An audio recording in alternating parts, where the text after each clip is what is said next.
Bienvenue au podcast Le Sac du Car. Mon nom est Didier Orméjuste. Comme à l'habitude, je vais être accompagné par Marc-André Chaloux. Et ensemble, on va mettre la table pour les matchs de finale d'association du côté de la NFL. On va également jeter un coup d'œil vers les postes d'entraîneur-chef qui ont été comblés lors des derniers jours. Et je vais également m'entretenir avec le docteur Thierry Poyot, qui est le médecin en chef orthopédique du Canadien de Montréal, qui a eu l'occasion au cours de sa carrière de côtoyer Mike Tomlin, l'ancien entraîneur-chef des Steelers de Pittsburgh. Alors Guillaume, par la musique.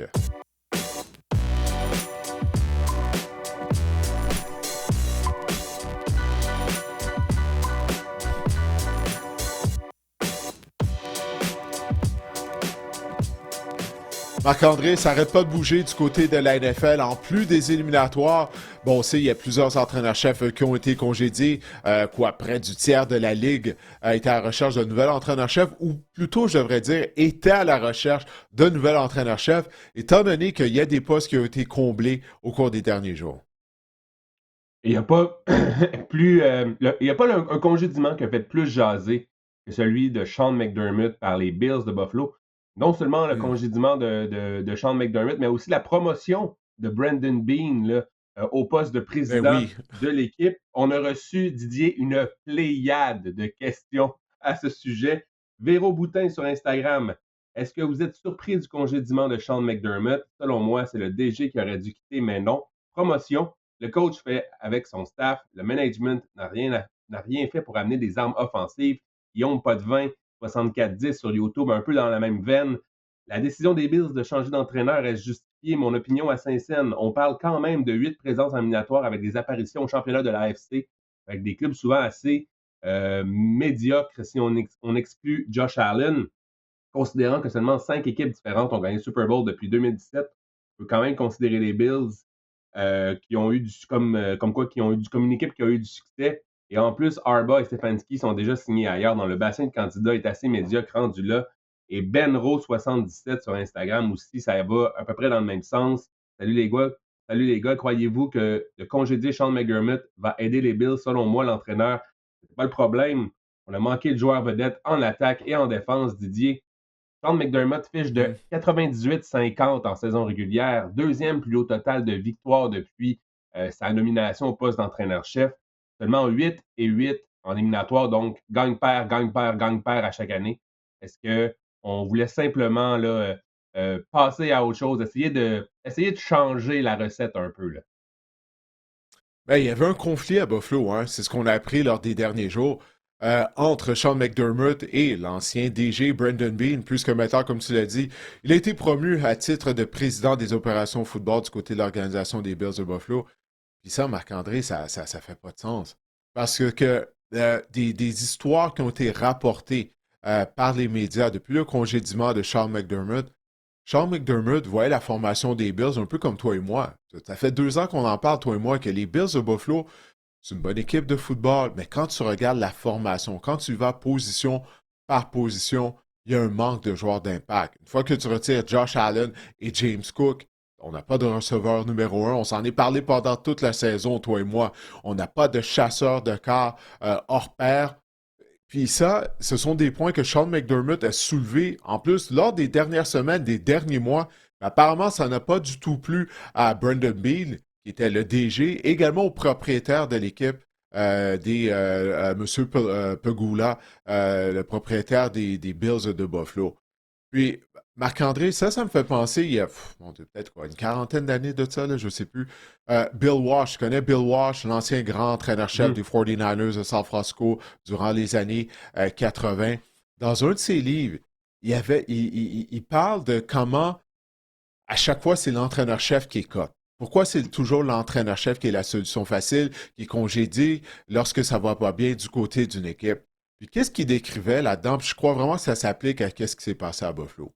C'est que pendant que l'entraîneur-chef, lui, il est en train de chercher des solutions, il est dans son bureau, dans une pièce noire, en train de regarder du vidéo avec son coaching staff quand ça va pas bien. Là, tu as le DG qui, lui, est soit dans le bureau du propriétaire ou au téléphone avec le propriétaire. Là, le DG commence à sentir la soupe chaude ou ça va pas bien. Fait qu'est-ce qu'il fait? Ben, il lance sous l'autobus, comme on dit, l'entraîneur-chef.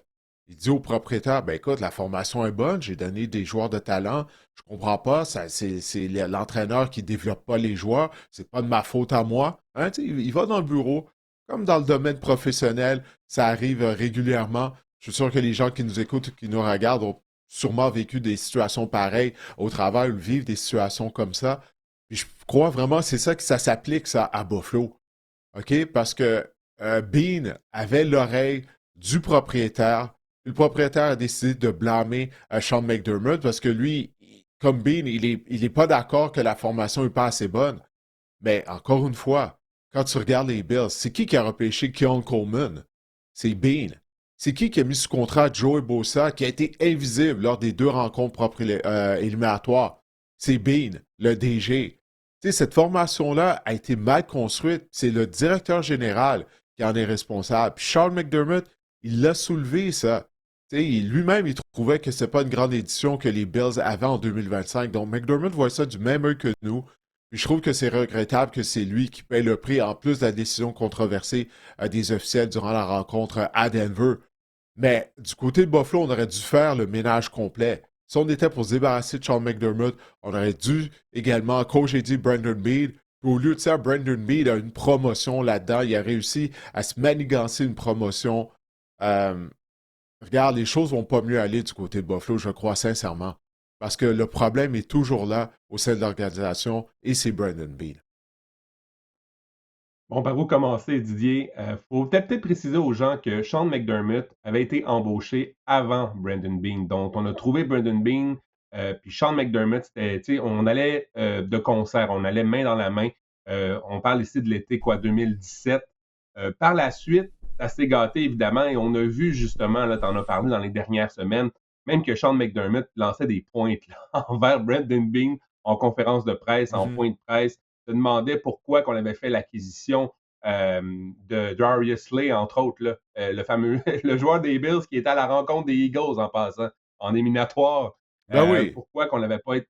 Il a parlé également de Jacoby Myers en conférence de presse en disant c'est un joueur qui aurait pu nous aider. Je regarde aller Rashid Shaheed.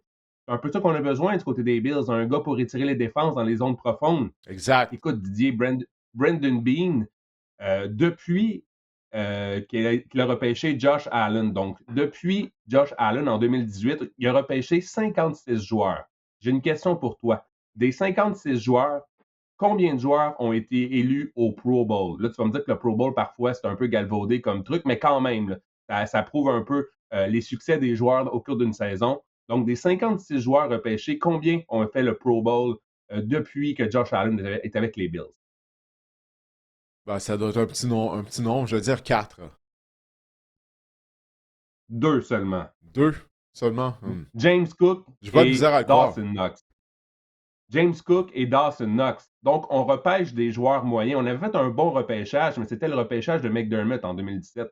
Il y avait dans ce repêchage-là Tre'Davious White, entre autres. Puis même, on dit du côté des Bills que les joueurs ne sont pas contents en ce moment parce que Sean McDermott, c'est un gars qui va au bat pour ses joueurs. C'est un gars apprécié de ses joueurs. Je ne sais pas qu'est-ce que M. Pegula, comment il a fait, comment il a pris sa décision. Je ne sais pas si même Josh Allen a été consulté parce que c'est quand même important que ton corps vedette soit consulté. Mais écoute, c'est bizarre ce qui se passe. Moi aussi, la promotion, j'ai du mal à la comprendre. Et tu parlais des receveurs de Ça passe fait là, aucun sens. qu'on essaie d'acquérir depuis à Brandon Beane depuis quelques années. J'ai la liste des receveurs de passe que les Bills ont acquis depuis 2024. Check ça. Josh Palmer, Curtis Samuel, Brandon Cooks, Gabe Davis, Elijah Moore, Mac Hollins, Michael Hardman, Tyrell Shaver, Laviska Shenault, Quintus Cephus, Chase Claypool, MVS, KJ Hamler et Jalen Virgil. On a essayé, je veux dire, on a magasiné sur C'est pas le fameux, hein? marketplace. Là. Ouais, non, vraiment. Mais on en a parlé lors des 2 dernières années. Moi, je disais tout le temps, les Bills, c'est une équipe remplie avec des joueurs qui ont une note de B, mis à part, bien sûr, Allen et James Cook, si on leur donnerait des A+. Mais il y a un manque de talent à Buffalo. Puis Sean McDermott en était conscient. Les partisans des Bills réalisent également que finalement, cette formation-là n'était pas nécessairement assez bonne pour aspirer à un Super Bowl. Alors, c'est regrettable parce que McDermott est un bon entraîneur-chef. Ok? Peu importe ce que certaines personnes peuvent penser, tu peux être vraiment dans une plus mauvaise situation avec un autre entraîneur-chef que Sean McDermott. Puis il y a quelqu'un qui a soulevé le point dans une des questions qui nous a été envoyée, là, que tu as lu tout à l'heure. Tu sais, en plus de ça, là, il y a des postes qui ont déjà été comblés. Il ne reste pas de si bons candidats que ça. Puis non seulement ça, en raison du nombre élevé d'équipes qui ont congédié leur entraîneur-chef, c'est pas vrai que dans les candidats qui restent, que la majorité sont bons. OK, je regardais, j'ai vu ça passer tout à l'heure. Je pense que c'est en 2022, on a une situation similaire en termes d'entraîneur-chef congédié, puis de la classe des nouveaux entraîneurs-chefs de 2022. Donc, il y a 4 ans à peine, il y en a juste 2 là, qui sont toujours en poste. Tu sais, donc, il y a encore plus de chances que l'entraîneur-chef que tu vas amener au sein de l'organisation ne sera pas bon. Par contre, il risque d'être un yes man à Brandon Bean. Parce que là, c'est Brandon Bean qui a le plein contrôle au sein de l'organisation des Bills de Buffalo. Donc, la disette des Bills sans Super Bowl, la disette, en fait, on n'a jamais gagné un Super Bowl. J'ai l'impression que ça va se poursuivre au cours des prochaines années. Parce que Bean nous a démontré qu'il n'était pas capable de bien entourer Josh Allen. Je sais pas si Kevin Stefanski et John Harbaugh se disent, quand ils ont vu passer la nouvelle, ils se sont dit, on aurait peut-être dû attendre finalement. Parce que d'entraîner, d'être le coach de Josh Allen, c'est quand même attrayant. Je pense que le poste d'entraîneur-chef des Bills est le poste le plus attrayant dans la NFL. Tu as déjà un corps arrière qui va peut-être, qui est candidat année après année au titre de joueur par excellence. Tu as des bonnes fondations en attaque. Reste maintenant peut-être de trouver une chimie, là, de trouver la recette en défense. Mais je ne sais pas Mais si, est-ce que si ce John l'est Harbaugh réellement? regrette un peu. Ben, moi, je pense que Mais, oui. mais pas si l'environnement est toxique. Pas si l'environnement de travail est toxique, pas si Brandon Bean va te couper l'herbe sous le pied. Parce que Brandon Bean, clairement, il a une ligne directe avec le propriétaire. On vient de s'en rendre compte. Tu sais, c'est ça. Même si tu as Josh Allen, mais si tu as encore Brandon Bean qui prend des décisions au niveau des opérations football, tu ne seras pas plus avancé. Tu sais, parce que c'est lui qui a handicapé l'équipe là, avec ses mauvais choix au repêchage, ses mauvaises signatures via le marché des joueurs autonomes. Tu sais, toi-même, tu viens de mentionner tous les receveurs qu'il a amenés au sein de l'organisation. Tu sais, c'est Jalen ça, le Virgil, je ne Keon sais même pas Coleman. c'est qui. Ben, moi non plus. Tu sais, Keon Coleman, il est tombé en amour avec Keon Coleman durant une entrevue. OK, parfait, mais Keon Coleman, il est lent. Il n'est pas en mesure de créer de la séparation. Pas juste ça, il y a un problème de discipline. Il arrive en retard aux rencontres, aux meetings. Encore une fois, tu sais, ça, c'est un choix repêchage qui est signé Brandon Bean. Tu sais, jamais il a été capable, malgré tous les joueurs de ligne défensive qu'il a repêchés, on n'a jamais eu un chasseur de quart de premier plan. Donc, c'est ça, c'est pour Même ça que je te Dalton dis. Kincaid. euh, ouais, Kincaid, c'est ça. On peut pas dire que ça a été une réussite. Donc, ça pour dire, oui, Josh Allen est là, à la surface. Ça semble être un des meilleurs postes disponibles d'entraîneur-chef. Mais je suis pas certain que ce l'est avec la présence de Brandon Bean. Puis le fait que, justement, ça a l'air d'être assez toxique de travailler avec lui en plus. J'ai envie de te poser la question, est-ce que les Bills devraient. Est-ce que tu consultes, si t'es les Bills, est-ce que tu consultes Josh Allen au sujet de l'embauche du prochain entraîneur-chef? Ah, non. Puis, Ah ouais?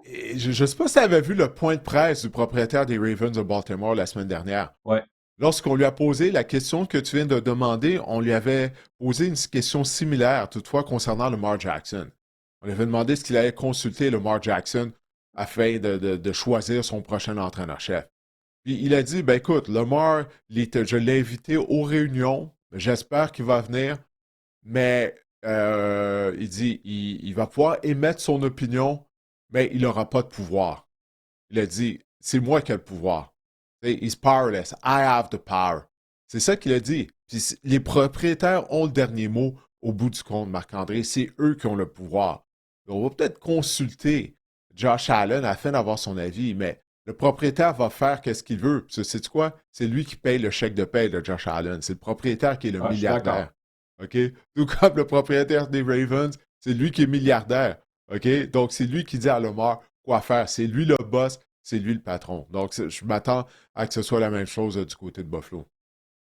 Je pense qu'il y a une différence, par contre, entre Baltimore, Lamar Jackson et Buffalo et Josh Allen parce que, en raison de la situation géographique, Buffalo, c'est pas une ville attrayante dans la NFL pour n'importe quel joueur autonome ou peu importe, c'est les joueurs décident de jouer à Buffalo, de venir jouer à Buffalo depuis quelques années parce que Josh Allen est là. C'est pas compliqué. Buffalo, on a payé Josh Allen, mais on était très conscient du côté des Bills que Josh Allen allait nous amener. Stéphane Diggs, Didier, ne serait jamais venu à Buffalo. Il n'avait jamais accepté de venir à Buffalo si Josh Allen n'avait pas été là. Et écoute, c'est un exemple parmi tant d'autres. Je pense que Josh Allen, ça va au-delà des performances sur le terrain. Le fait de pouvoir jouer avec Josh Allen, ça amène Buffalo à être une ville attrayante. Et on sait à quel point que Buffalo, c'est plate. Donc, je pense que peut-être que Josh Allen, en fait, les propriétaires des Bills ou les DG des Bills sont quand même plus redevables envers Josh Allen qui amène les bons joueurs ou les joueurs de qualité à peut-être pas signer là, mais à tout le moins à penser à venir jouer à Buffalo avec Josh Allen pour avoir des chances année après année d'aller loin en éliminatoire. Donc, je pense qu'il y a une petite différence, à mon avis, à ce niveau-là. Mais j'ai hâte de voir. Là, on a reçu une question de William Gonzalez qui nous parle un peu de la suite des choses, qui nous demande bonjour à vous. Avec le poste disponible à Buffalo, croyez-vous que Mike Tomlin serait un bon candidat? Et évidemment, il nous demande pourquoi que le DG n'a pas été congédié. Mais en termes de Mike Tomlin, Didier, penses-tu qu'il serait un bon candidat? On a appris récemment ce matin que les Bills ont demandé à interviewer leur ancien coordinateur offensif au poste d'entraîneur-chef Brian Dable, l'ancien coach des Giants. Donc, mais est-ce que Mike Tomlin, ça pourrait être un bon fit là, pour les Bills à Buffalo? Ben, c'est sûr que oui, parce que Tomlin, c'est un excellent entraîneur-chef. Tu sais, c'est un des meilleurs entraîneurs-chefs dans la NFL. Je pense après 19 saisons à Pittsburgh, on peut dire ça, on peut dire ça, là, peu importe ce que les gens pensent. Bon, le fait qu'il a juste gagné un Super Bowl à Pittsburgh, mais quand même, là, il demeure un bon entraîneur-chef. Probablement, est-ce que Mike Tomlin voudrait travailler sous Brandon Bean? Ça, c'est une chose à voir. Est-ce qu'il y a même de l'intérêt à poursuivre sa carrière, Mike Tomlin? C'est des rumeurs qui circulent que lui, il sera en paix de plus jamais coacher un match dans la NFL. Est-ce qu'il va se faire séduire par un gros chèque de paie par un des réseaux de télé américains, tu sais, pour une saison? Donc, il y a de ça, parce que il y a tout ça à prendre en considération, parce que on n'a jamais entendu les propos de Mike Tomlin, là. Depuis qu'il a démissionné de son poste à Pittsburgh, on n'a jamais vu d'entrevue de lui à la télévision ou peu importe dans le cadre de podcast nous dire quels sont ses plans pour le futur, pour l'avenir. Donc peut-être pour du côté de Tomlin, il n'y a pas d'intérêt. Mais moi, si j'étais Mike Tomlin, encore une fois, travailler avec Brandon Bean, aussi séduisant que ça peut paraître de pouvoir miser sur Josh Allen, mais travailler avec Brandon Bean, ça me ferait vraiment réfléchir deux fois avant d'accepter le poste. Pour moi, en tout cas, il n'y a pas de doute là-dessus. Puis après ça, il y avait une autre question, je pense. C'était juste une question qu'il y avait? Non, c'est bon. Mais je voulais Ouais. peut-être te demander, souvent les équipes, tu sais, Sean McDermott était un entraîneur au style défensif ou réputé pour être un entraîneur défensif. Est-ce que souvent les équipes décident d'aller avec un entraîneur avec une mentalité plus offensive lorsqu'on congédie un coach défensif? Peut-être pas que Mike Tomlin serait le meilleur candidat là. On parle justement de Brian Dable, Ben, là, c'est un bon exemple. C'est un gars avec une mentalité offensive. Est-ce que tu penses qu'on va vraiment se diriger vers cette mentalité-là du côté des Bills? ouais, c'est une bonne question, ça, parce que non seulement Tomlin a un style similaire à Sean McDermott, parce que, bon, il a un background défensif, mais il était coéquipier à l'université de Sean McDermott, à l'université William and Mary. Ils ont vraiment un Ah profil ouais, très intéressant similaire. ça. Peut-être qu'on va. Ouais, donc peut-être qu'on va. Ouais, ça, Tomlin, il jouait à la position de receveur de passe. Puis McDermott, je me souviens bien, je pense qu'il jouait maraudeur. Mais en tout cas, ils étaient coéquipiers, en tout cas. Ça, je le sais, ça, c'est un fait. Donc c'est ça, peut-être qu'on ne sera pas intéressé d'amener quelqu'un du même profil à Buffalo. Puis c'est ça, pour ce qui est, ouais, la portion de Dable, c'est ça, ça faisait partie de la question. Moi, je pense que Brian Dable nous a démontré qu'il n'était pas un bon entraîneur-chef. T'sais. Alors, si on le ramène, si on le rapatrie à Buffalo, bon, ça va être à cause de sa relation avec Josh Allen. Mais être entraîneur-chef, c'est pas juste ta relation avec le carrière, là. Tu dois gérer l'équipe au complet, le staff au complet. Puis Dable, ben c'est ça, il nous a démontré qu'il avait des carences, peut-être. S'il obtient une deuxième opportunité comme entraîneur-chef, il va avoir appris de son séjour à New York avec les Giants. Moi, je suis certain que Brandon B va vouloir embaucher quelqu'un d'abord avant tout, un peu qui va être un yes man d'une certaine façon. Parce que tout ce qui a été rapporté, si c'est vrai, Marc-André, tout ce qui a été rapporté à propos des propos de Sean McDermott lors des dernières semaines, tu as fait allusion aux petites pointes qu'il a lancées. c'était peut-être pas la chose la plus intelligente à faire là, d'envoyer des points envers Brandon Bean lorsqu'il s'adressait aux médias, mais on ne peut pas dire qu'il avait tort. En tout cas, moi, je suis d'accord avec tout ce qui a été rapporté à propos des propos de Sean McDermott. Moi, je vois ça exactement comme lui.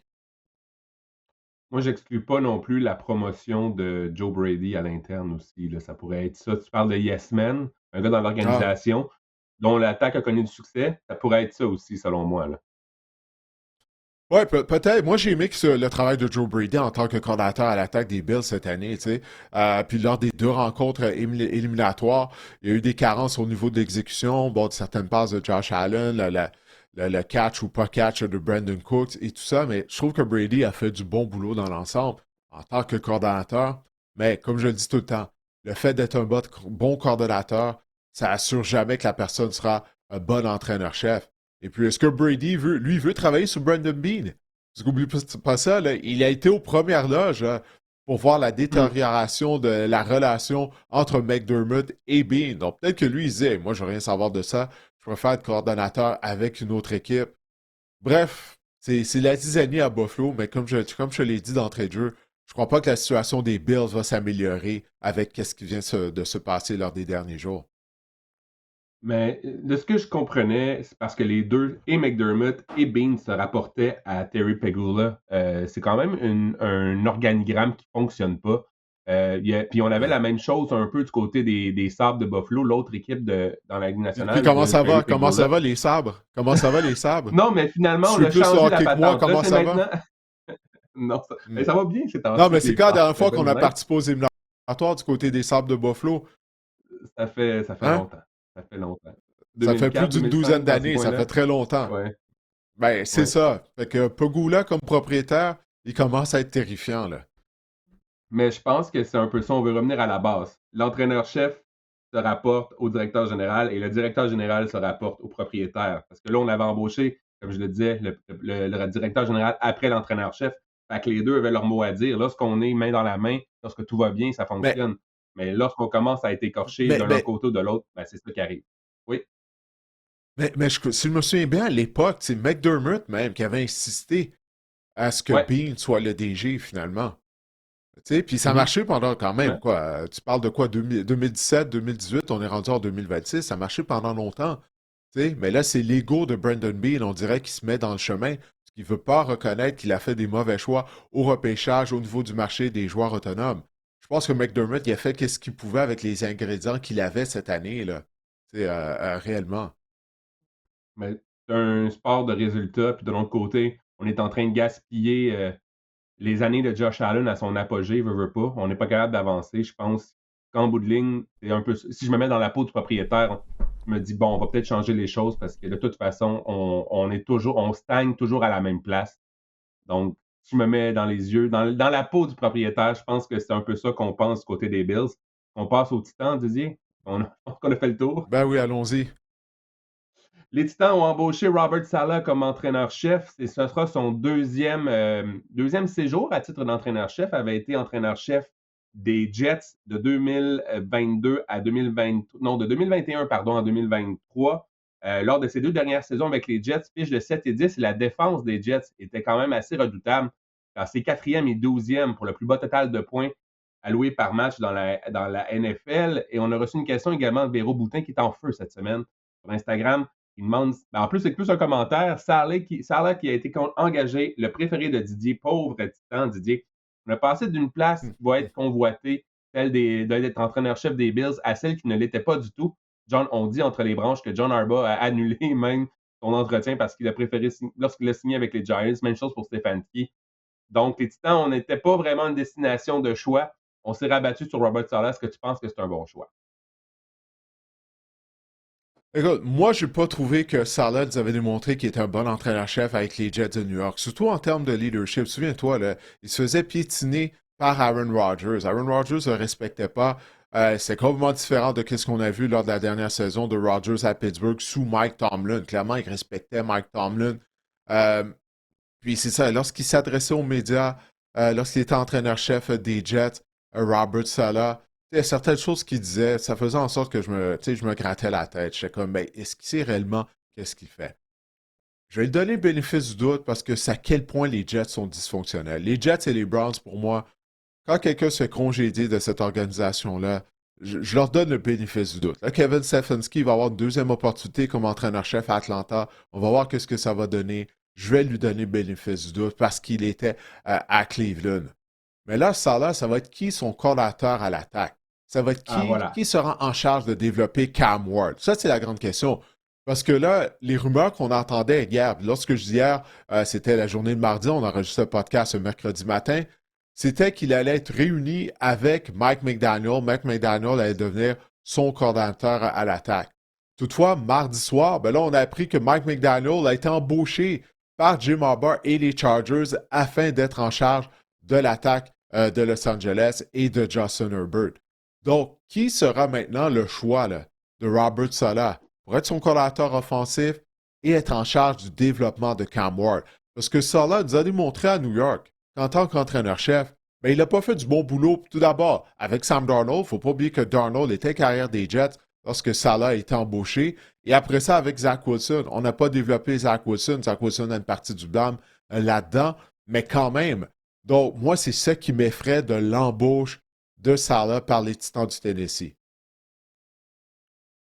En tout cas, en entrevue, il est bien conscient que c'est ça qu'il avait à améliorer parce qu'il a mentionné Robert Saleh qui a appris lors de son deuxième passage avec les 49ers à mieux connecter avec ses joueurs. Je pense qu'il était bien conscient de cette carence-là dans son travail d'entraîneur-chef. J'ai hâte de voir. Mais moi aussi, là, l'identité du coordinateur offensif, ça va vraiment être une clé parce que c'est pas comme tu l'as dit, c'est pas un gars axé sur l'attaque. Ça va prendre vraiment un gourou offensif pour venir l'épauler. Ça, c'est certain. Veux-tu parler, écoute, veux-tu rebondir rapidement sur Mike McDaniel qui a été embauché par les Chargers à titre de coordinateur offensif? Écoute, je suis triste pour mes Eagles. Ça aurait pu être un candidat, je pense, au poste d'entraîneur-chef pour les Bills. C'est un peu le genre de gars qu'on aurait pu embaucher dans la division en plus. Ça aurait été pas pire. Mais qu'est-ce que vous pensez de cette embauche-là? Jim Harbaugh avec Mike McDaniel, moi, je pense que ça peut faire des flamèches là, à moyen et long terme. Ben, qu'on sait, Harbaugh veut toujours courir avec le ballon. Tu sais, il aime avoir des attaques robustes. Une des forces de Mike McDaniel lorsqu'il était avec les 49ers de San Francisco avant d'être l'entraîneur-chef des Eagles, c'est qu'on disait qu'il était très bon justement afin de dessiner des jeux au sol, afin d'être en charge du jeu au sol. Mais il faut donner un coup de main également à Justin Herbert aussi. Là. Puis moi, je suis curieux de savoir, toi, de ton côté, est-ce que tu es déçu de voir que Mike McDaniel ne va pas se joindre aux Eagles de Philadelphie? Parce que il y avait des rumeurs, là, les rumeurs étaient quand même assez intenses, comme quoi que les Eagles avaient de l'intérêt pour McDaniel. Mais oui, je suis déçu parce qu'il y avait déjà beaucoup de jouets dans l'attaque des Eagles. J'aurais aimé voir, écoute, Mike McDaniel, Devon Achane, ce qui est intéressant aussi avec les Dolphins, c'est son utilisation dans le jeu aérien. Puis je pense que Saquon Barkley en aurait bénéficié également. Je pense que justement, Mike McDaniel a déjà eu deux bons receveurs, Tyreek Hill et Jalen Waddle ensemble. Je pense que la qualité de joueur, de receveur des Eagles ressemble à celle des Dolphins. J'aurais aimé ça. C'est sûr que je suis déçu. Mais écoute, avec les Chargers, avec Omarion Hampton, euh, l'an 2 de Omarion Hampton, j'ai hâte de voir là, justement si on va pouvoir l'utiliser à bon escient dans le jeu aérien. Parce qu'Omarion Hampton, c'est un peu ça. On l'a repêché pour être efficace dans le jeu aérien. Il a de bonnes mains. C'est un beau porteur de ballon. Écoute, je suis bien excité là, en termes de joueurs fantasy l'année prochaine pour Omarion Hampton. C'est tout ça. Et Oronde Gadsden aussi, là, on oublie à quel point dans les attaques de Mike McDaniel, l'allié rapproché est important. Jono Smith a connu des grosses saisons. Darren Waller, on l'a sorti de son divan pour venir se joindre à l'équipe. Il a été quand même assez productif lorsqu'il a vu le terrain en fin de saison. Donc, écoute, Oronde Gadsden, Marion Hampton, je pense que c'est de bon augure pour ces joueurs-là là, la prochaine saison. Ouais, tu viens de mentionner le nom de Jalen Waddle. Je ne veux pas rouvrir la conversation sur les Ah, Bills, mais je ne sais pas si tu as vu ce qui est sorti hier. Apparemment, à la date limite des transactions, les Dolphins étaient prêts à se départir de Jalen Waddle pour un choix de première ronde en 2027. Non, ils voulaient. Non, en fait, les Bills offraient un choix de première ronde en 2027, mais les Dolphins tenaient à ce que ce soit un choix de première ronde en 2026. Puis à cause de ça, la transaction a avorté. Imagine-toi Waddle avec les Bills. C'est exactement ce que Buffalo et Josh Allen on avaient besoin. solutionne Parce un que je ferme la problème. parenthèse. Ouais. Ouais, exact. Ben, on aurait pu, mais Brandon Bean a choisi de dire non à ça. Mais bon. Allez, Souvent là, blessé, on par va passer à exemple, un Jalen autre Waddle, dossier. mais parlant des Dolphins, Je tout sais, à fait, qui ont mais en embauché, santé, c'est de ça qu'on avait besoin, là, tu sais. En santé. Ouais. effectivement. Parlant des Dolphins qui ont embauché, là, une embauche qui a fait sourciller, il faut dire, qui ont embauché Jeff Hafley à titre d'entraîneur-chef.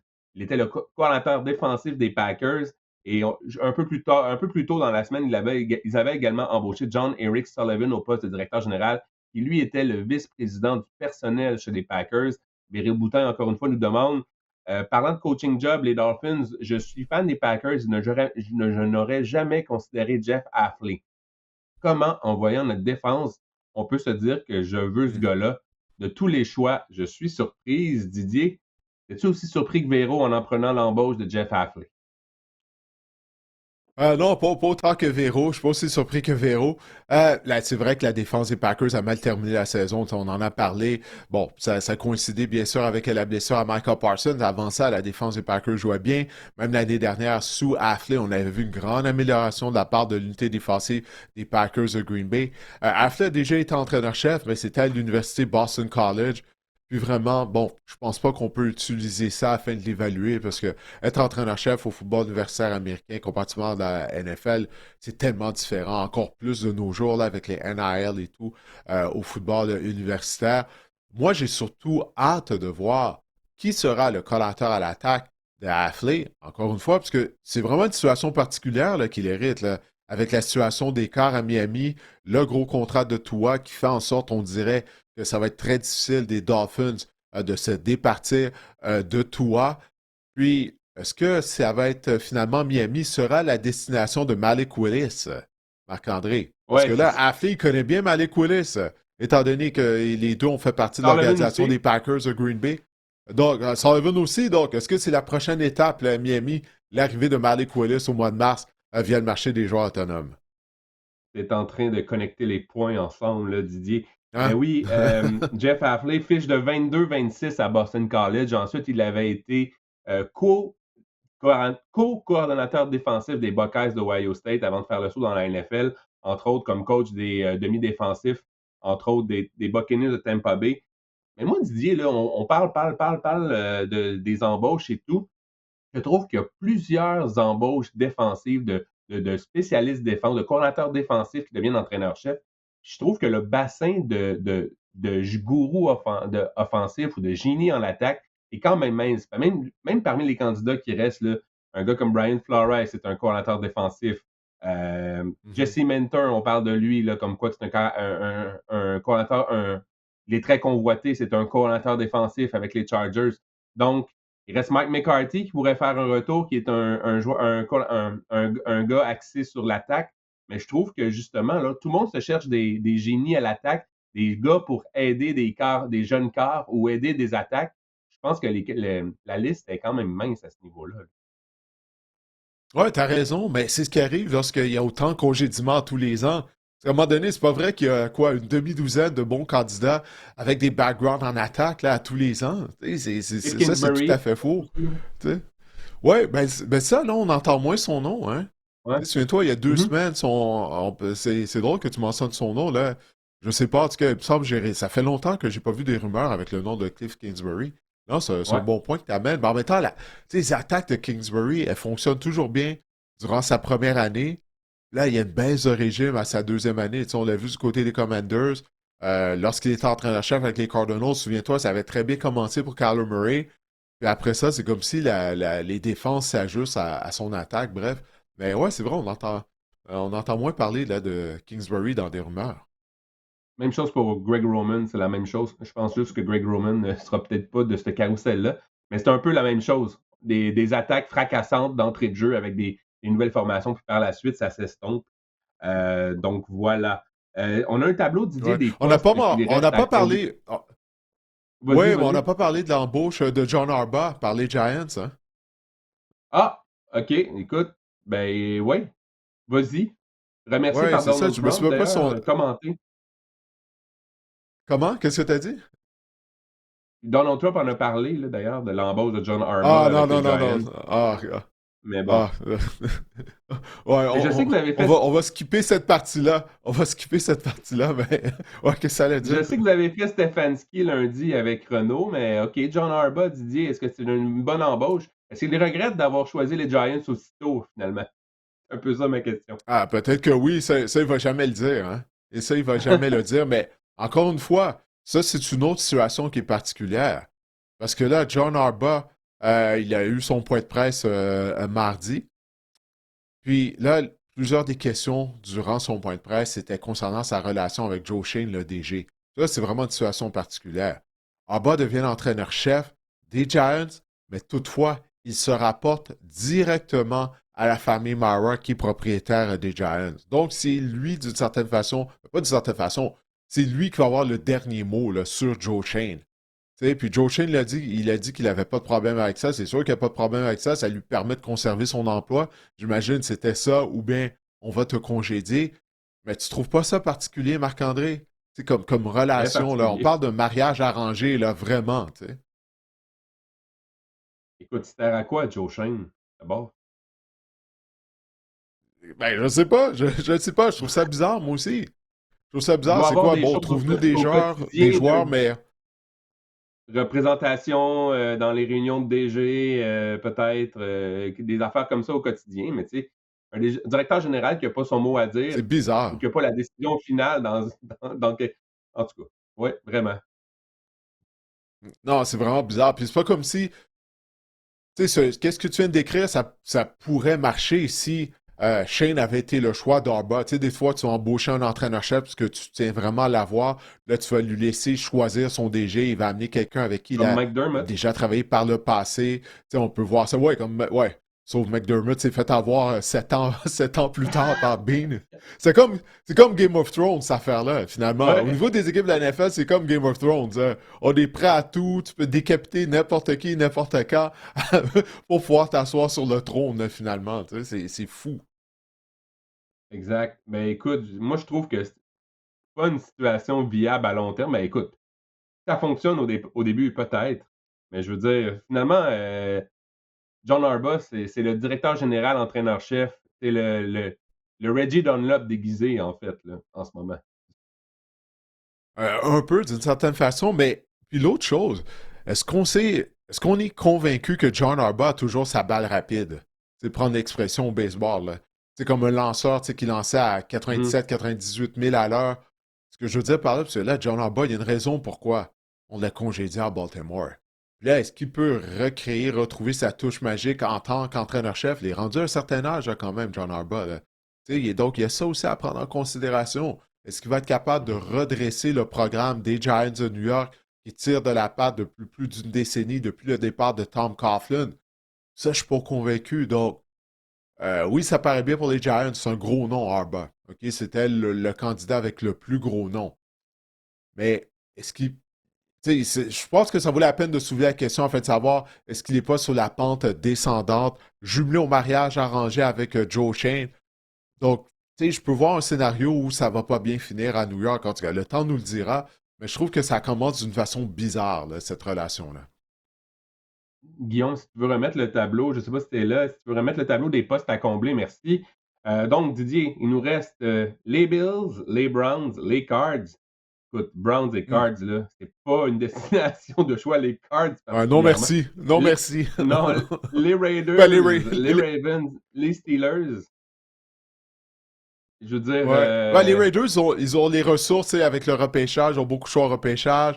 hmm, Ils semblent, là, tout porte à croire, ils vont repêcher Fernando Mendoza au tout premier choix, le carrière d'Indiana qui a remporté le championnat national lundi. Donc, au moins, il y a ça d'attrayant du côté des Raiders. Les Browns et les Cardinals, moi, je me tiens loin de ça. Je sais pas pour toi, là, mais ouais. l'historique que ces équipes-là ont, ça me fait peur. Même que les Cards ont perdu le. Ben, il avait congédié le coordinateur offensif, Drew Petzing, qui s'est retrouvé une job à Détroit comme coordinateur offensif. J'ai hâte Ben de oui. voir ce que ça va donner avec les Lions. Mais oui, Browns, Cards, Raiders peut-être avec Mendoza. Écoute, il y avait des rumeurs comme quoi que le Signadi, l'entraîneur-chef de Indiana, mais là, il a signé une contrat à long terme avec l'université. Je pense pas qu'il va le faire le saut dans la NFL, hein, si ma mémoire est bonne. Ouais. Ben, pas juste ça. Signetti, on lui a demandé lors de la dernière semaine, lors des 2 dernières semaines, s'il avait déjà pensé à aller coacher dans la NFL. Puis, écoute, sa réponse, Marc-André, il a dit non. Il a dit, écoutez, moi, je suis un gars de college, je suis un entraîneur du niveau universitaire. Jamais je me suis vu ou j'ai imaginé poursuivre ma carrière dans la NFL. Donc, lui, il semble avoir énormément de plaisir de coacher dans les rangs universitaires. Alors, il a dit que la NFL, c'est pas dans ses plans. Les gens ont tendance à changer d'avis, mais Signetti, avec sa personnalité, s'il dit quelque chose, généralement, c'est ça. Donc, je m'attends pas à le voir faire le saut dans la NFL éventuellement. On va pouvoir donc on va continuer de voir sa face en gros plan qui sourcille là, sur les lignes de côté. Ouais. Euh, Ouais. il est très expressif sur les lignes de côté avec ses sourcils de même. Là, puis, bref. Est-ce qu'on passe Non, non, il est à drôle. Mais l'analyse finalement, des. on l'a vu sourire. On l'a vu sourire lorsque les Hoosiers ont remporté le championnat, finalement. On passe maintenant au final d'association, Didier. Des matchs, écoute, il nous reste seulement 3 matchs à la saison de la NFL, 2 en Hey, fin de c'est fou, semaine. hein? Écoute, ça a passé vite. J'ai quelques stats là, pour amorcer la discussion. Les équipes à domicile en finale d'association nationale au cours des 12 dernières années, pardon, elles ont une fiche de Mhm. 10-2. Et du côté de l'américaine, l'équipe à domicile, fiche de 9-3 au cours des 12 dernières années. Hmm. Donc, l'équipe à domicile l'emporte quand même assez fréquemment. Et si on commence avec Ah, le c'est bon match à savoir, ça. entre les Patriots et les Broncos, qui sera dimanche à 15 heures. La Nouvelle-Angleterre, évidemment, avec Jared Stidham au poste de quart pour les Broncos, est favori par 5,5 au preneur au livre. C'est la deuxième fois en 10 ans que l'équipe est à domicile est négligée. Les Broncos avaient été négligés sur les Pats en 2015. Et sais-tu quoi? Les Broncos l'avaient emporté. Peyton Manning avait battu Tom Brady dans ce match-là. Donc, c'est Ouais, je pas, m'en ça veut souviens. simplement rien dire. C'est juste une cote. Mais c'est quand même fascinant. Évidemment, les Pats sont favoris à l'étranger. Et, évidemment, on a reçu plein de questions sur Jared Stidham. Le texte 772, un habitué via YouTube, nous demande Jared Stidham va-t-il être en mesure d'apporter ou d'amener les Broncos au Super Bowl, Didier? Rien de moins, hein? J'ai l'impression que le tech, il veut des conseils afin de savoir s'il faudrait qu'il parie sur les Broncos, étant donné que j'imagine que leur chance au niveau des preneurs au livre vont sûrement diminuer, donc la cote a sûrement augmenté. Bon, en mesure d'apporter de mener les Broncos à une participation au Super Bowl, à une victoire au Super Bowl même, je pense qu'on est pas rendu là. D'abord, est-ce qu'on peut battre les Patriots avec Jared Stidham? Là est la question. Mais je pense qu'il y a un chemin pour que les Broncos remportent ce match-là, le match de championnat de l'Association américaine avec Stidham au poste de quart. Ça va prendre une grosse performance à la défense. Je pense que c'est aussi simple que ça, Marc-André. Parce que du côté de l'attaque des Broncos, le jeu au sol ne fonctionne pas bien. Là. Jeu au sol, donc on ne peut pas se rabattre sur le jeu au sol pour épauler Jared Stidham. Du moins, je ne crois pas. Là, il y a une possibilité peut-être que J.K. Dobbins pourrait effectuer un retour au jeu. Ça Ouais, reste à je m'en voir parce allais que là. avec Dobbins, ouais, c'est ça. Parce qu'avec Dobbins en formation, l'attaque au sol des Broncos, Marc-André, était dans le top 10 de la NFL. Depuis qu'il s'est blessé, ben, là, on se retrouve dans le dernier tiers en termes de production.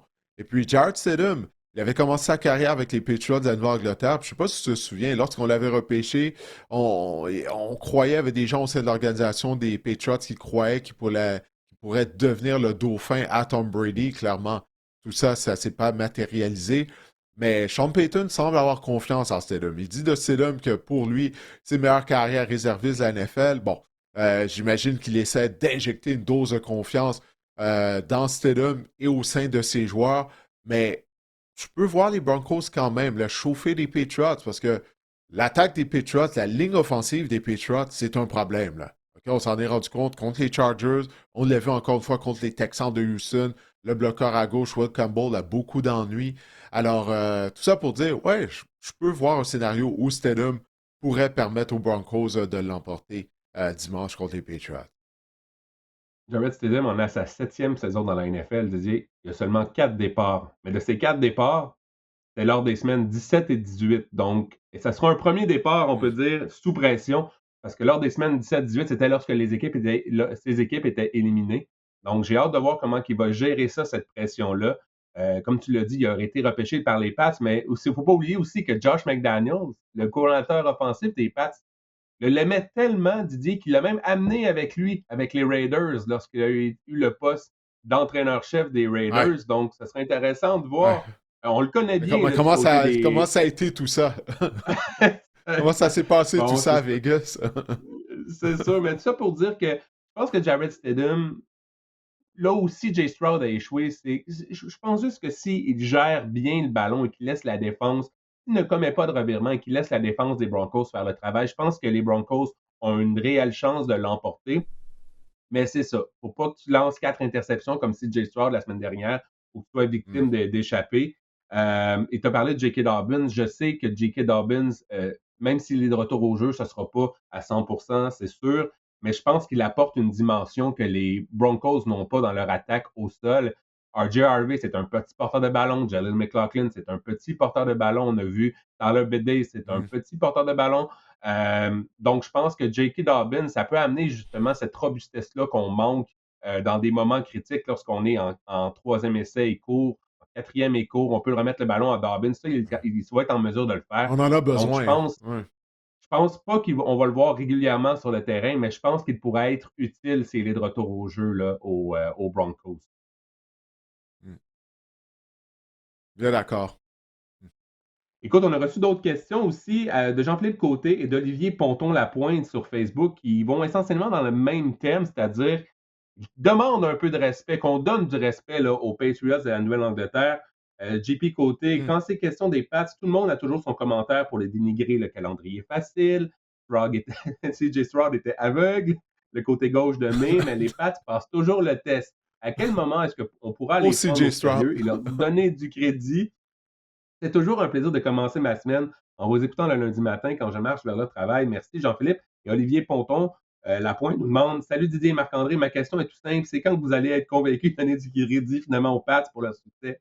Ils sont rendus avec 16 victoires cette saison et maintenant la finale de l'AFC. Et on trouve toujours le moyen de les critiquer sans leur donner le respect comme il se doit.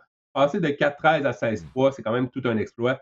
J'essaie vraiment de comprendre pourquoi. Merci encore pour tous les podcasts que vous faites. C'est vraiment apprécié. Merci à vous deux. Didier, que tu es prêt, Didier, à donner un peu de crédit aux Pats enfin? Ouais, ben tout d'abord, merci à Jean-Philippe et à Olivier Ponton-Lapointe. Content d'accompagner Jean-Philippe lorsqu'il marche pour aller au travail. Écoute, regarde, dénigrer les Patriots, je pense que ça, c'est peut-être d'autres gens qui ont fait ça. Nous, on n'a jamais dénigré les Patriots. Toutefois, on a relaté les faits. C'est vrai que le calendrier des Patriots était très facile. Ça a été un des plus faciles lors des dernières années dans toute la NFL en termes de pourcentage de victoire des équipes que la Nouvelle-Angleterre a affronté. Toutefois, les Pats ont fait ce qu'ils avaient à faire. Ils ont été en mesure de vaincre ces équipes-là. C'est pas de leur faute s'ils ont affronté les Texans d'Houston avec un CJ Stroud qui a peut-être besoin de lunettes pour continuer un peu dans le thème du courriel, de la question de Jean-Philippe. C'est pas de leur faute. Mais je pense qu'on a donné crédit également à Mike Vrabel pour le travail qu'il a accompli, pour l'amélioration de Drake May pour sa progression, en fait, sous Josh McDaniels. Donc, je pense que nous, on a été juste là, dans la façon dont on a parlé des Patriots tout au long de la saison. Écoute, on a accompli des belles choses, mais le calendrier était facile. Qu'est-ce que vous voulez qu'on vous dise? Puis ils en ont tiré profit, puis c'est tant mieux pour eux. Et on va voir s'ils seront en mesure de l'emporter à Denver au cours du week-end. Est-ce que Drake May t'inquiète, Didier? Victime de 10 sacs en 2 matchs, 6 échappés en 2 matchs. Est-ce que Drake May, ça t'inquiète face à la grosse défense des Broncos? C'est pas Drake May qui m'inquiète, c'est la ligne à attaque des Patriots qui m'inquiète, Marc-André. Sincèrement, le côté gauche, on en parle depuis la fin de la saison. Là, au cours de la saison régulière, Will Campbell, le bloqueur à gauche recru, il a accordé 8 sacs et demi du quart. Le garde à gauche recru qui joue à ses côtés, il a accordé 8 sacs et demi du quart, lui aussi en saison régulière. Puis on l'a vu lors des 2 rencontres éliminatoires. Tout d'abord contre les Chargers, la semaine dernière contre les Texans. Pauvre Will Campbell. T'sais, il a eu énormément d'ennuis là, face à Will Anderson, à Daniel Hunter, Khalil Mack, qu'on a joué contre les Chargers. C'est la raison pour laquelle Drake May a été victime de revirement. Il se fait tabasser. Puis ça ne sera pas plus facile à Denver, avec la foule bruyante, contre Nick Bonito, Jonathan Cooper, Zach Allen. Encore une fois, la ligne à attaque des Patriots va être mise à l'épreuve. C'est la raison pour laquelle que je crois que les Patriots, en fait que les Broncos, malgré le fait qu'ils seront privés des services de Bo Nix, ils ont des chances de gagner ce match-là juste avec la défense. Ça peut faire la vie dure à Drake May parce que la ligne à attaque, c'est un problème du côté des Patriots de Nouvelle-Angleterre. En plus que les Broncos, cinquième pour le plus haut total de sacs en une saison dans l'histoire de la NFL en 2025. C'est vraiment impressionnant. Hmm. Moi aussi, je pense que justement la ligne à l'attaque crée des problèmes pour Drake May parce que ça n'avait pas été des 5 revirements contre les Texans la semaine dernière, les Pats. On aurait peut-être connu un autre dénouement. On a été 3-14 en troisième essai. C'est vraiment pitoyable du côté de Drake May et des Patriots. Euh, si tu me demandes de mouiller maintenant, je pense que parce que le fait que Jared Stidham n'a pas lancé une passe dans un match lors des 749 derniers jours, j'ai de la misère à le dire, dans la NFL, je pense que les Patriots vont s'en sortir dans ce match-là à cause de ça. Mais ça va être une bataille défensive. Il faut que la défense des Pats réponde présent encore une fois. Et les Patriots qui ont une fiche de 0-4 en éliminatoire à Denver dans leur histoire vont enfin signer, selon moi, une première victoire. Ouh, OK. Est-ce que Jared Stidham peut devenir le nouveau Nick Foles? C'est ça que ça va prendre. Souviens-toi, Nick Foles. Ben, je C'est sais pas que tu la te même rappelles, tu as chose. parti des Eagles.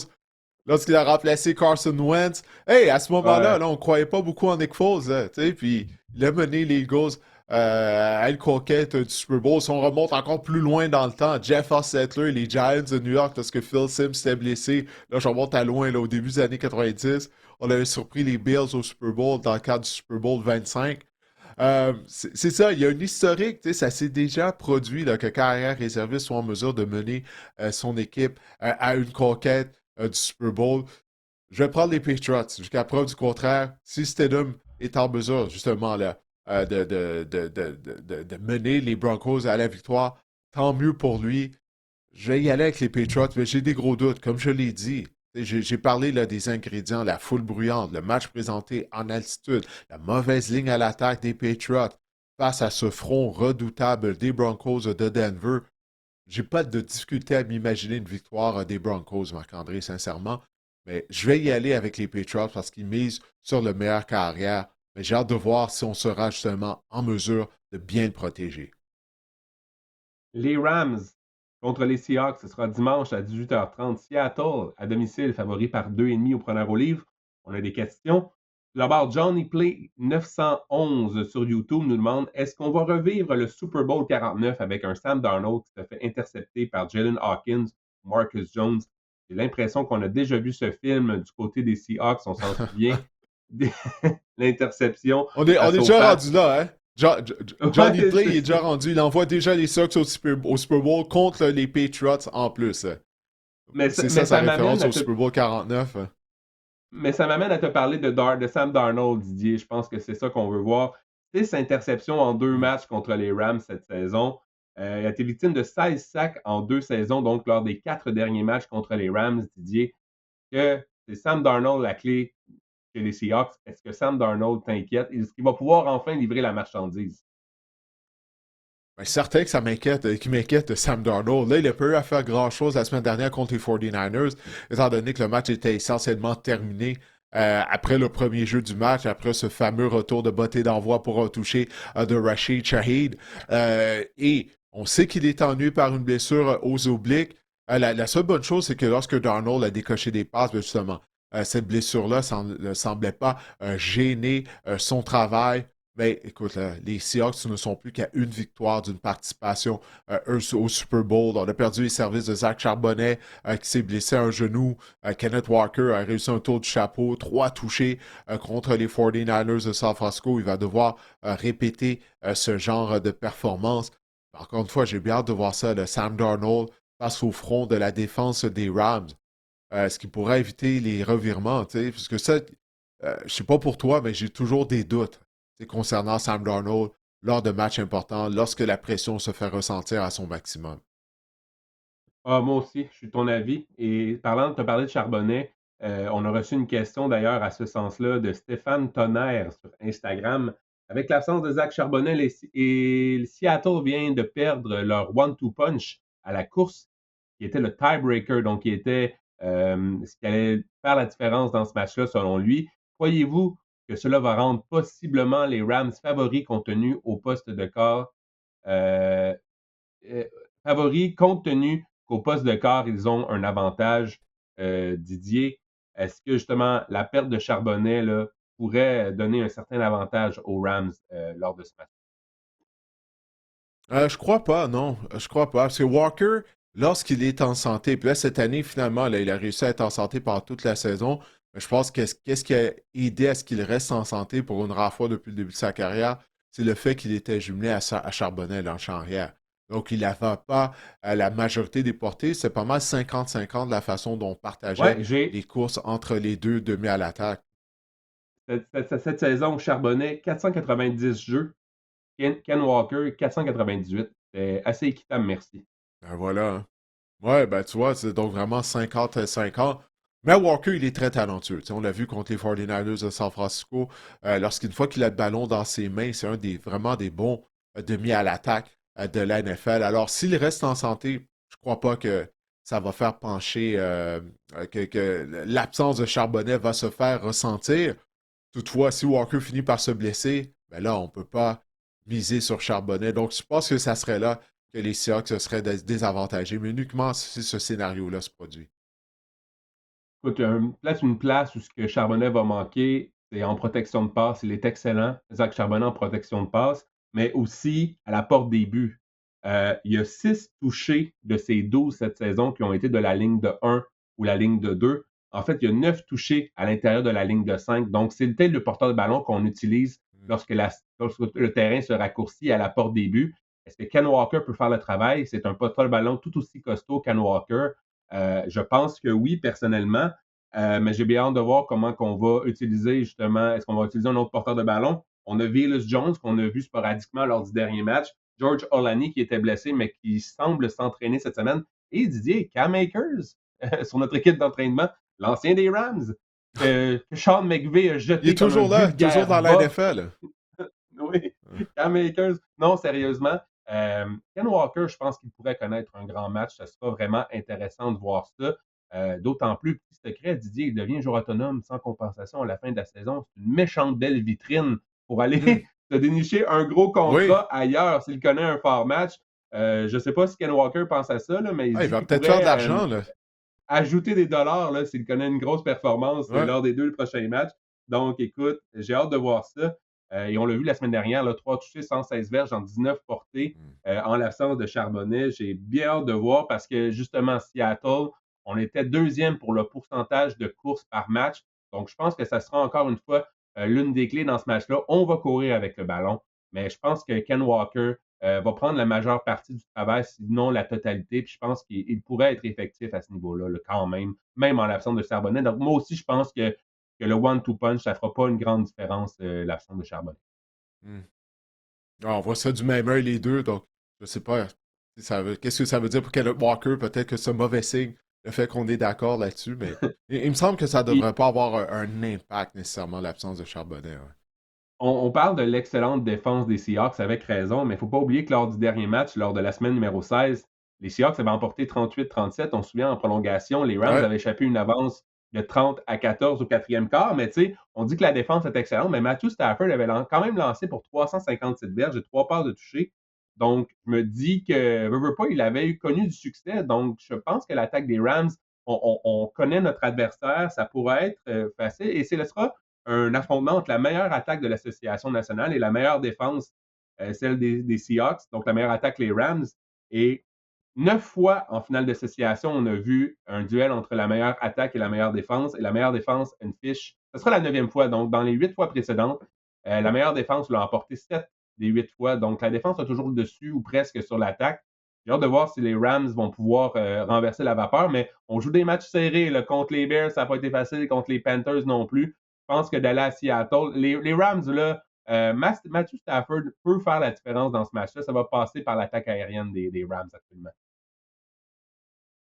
Ouais, parce qu'on se connaît bien, là. Tu sais, tu l'as dit, bon, tu as fait référence à lorsqu'on s'était affronté lors d'un match du jeudi soir, lors de la 16e semaine d'activité. Les Rams ne seront pas intimidés là, d'aller jouer à Seattle. Là. Ils vont là tous les ans On joue au sein de la même section. Là, ça va être le troisième round entre les deux équipes. On a joué deux fois un contre l'autre durant la saison régulière. Ça a vraiment été impressionnant la performance des Seahawks ce week-end dernier, mais on jouait contre une proie qui était blessée. Là. Les 49ers de San Francisco, on a frappé un mur. Là. Tous les blessés, c'est venu rattraper les Niners. On s'en doutait un peu. Moi, je vais choisir les Rams sur la route. Parce que j'ai plus confiance en performance de Matthew Stafford que ce que peut nous offrir Sam Darnold. Comme je l'ai dit, j'ai toujours des doutes face à Darnold.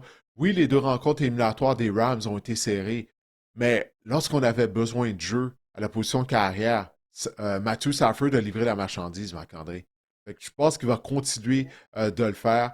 Puis j'ai aimé ce que j'ai vu de la part de la défense des Rams. Je crois qu'on n'a pas appliqué une pression constante sur Caleb Williams. On va devoir faire ça contre Sam Darnold. Mais j'y vais avec les Rams de Los Angeles en raison de la confiance que j'ai en Matthew Stafford. Donc, ce sera un beau cadeau de fête pour Sean McVay, qui aura 40 ans samedi, Didier. Imagine-toi donc, plus jeune que Toffolo. Finalement, il va atteindre la quarantaine. Finalement, Oui. Marc-André, ça n'a aucun bon sens. Ça fait presque près de 10 ans là, qu'il est à la barre des Rams. Ouais.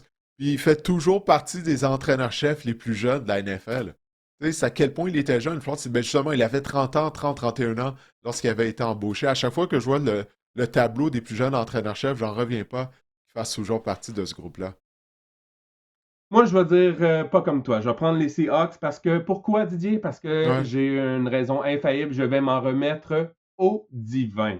En 2005, le pape Benoît XVI a été élu Ah, à Rome. Les Seahawks se sont rendus au Super Bowl. Ils ont perdu. En 2013, le pape François Ier a été élu. Les Seahawks ont gagné le Super Bowl. Donc, 2025, on a élu le pape Léon. Donc, les Seahawks sont à un match du Super Bowl. Si tout porte à croire qu'ils seront du match du Super Bowl, donc pour ça, il faut qu'ils l'emportent ce dimanche. Je prends les Seahawks pour l'emporter. Et je pense que ça conclut notre bloc d'analyse des deux matchs de brillante façon. donc on va voir si l'histoire va se répéter, là, hein, avec le nouveau Exactement. pape et une participation des Seahawks au Super Bowl. Je me souviens, en début de saison, tu nous avais parlé du fait que Brett Favre, Aaron Rodgers et Bart Starr avaient tous remporté leur premier Super Bowl aux commandes de l'attaque des Packers à l'âge de 27 ans. Ça voulait Ouais, ça dire a que pas c'était marché. l'année de Jordan Love. Finalement, ça ne s'est pas concrétisé. Fait on va voir si ça, là, ça va se concrétiser pour les Seahawks de Seattle. Mais non, on ne peut pas questionner la papauté, voyons, Didier. Bref, Ah, on a jamais, reçu d'autres jamais. questions. On a Qui reçu d'autres sommes-nous questions. pour questionner l'Église catholique? Puis en plus, le pape est fan des Bears de Chicago. C'est un pape américain. Donc, les Rams ont battu les Ah oui, Bears. c'est Ils vont vrai en plus, probablement hein. justement envoyer un mauvais sort, là, voir prier justement pour une victoire des Seahawks secrètement là, Ah ben, au Vatican. ça serait pas très catholique du pape de prier pour Oui, l'échec d'une équipe, là. Je pense que ça tu serait as pas une raison. bonne chose. On va arrêter là-dessus, je pense. OK. On a reçu d'autres questions. Guy Fournier sur X. J'admire la grande capacité des botteurs de précision, mais je suis toujours déçu de voir le résultat d'une partie se décider sur un botté de 50 verges et plus. C'est rendu trop facile. Pensez-vous que ce serait une bonne idée de réduire les largeurs des poteaux? Comme on dit, Didier, lorsqu'on a 40 ans, 40 is the new 20, ben, ça serait ça pour les botteurs. 40 verges, c'est le nouveau 20 verges. Donc, est-ce qu'on devrait rétrécir les poteaux, Didier?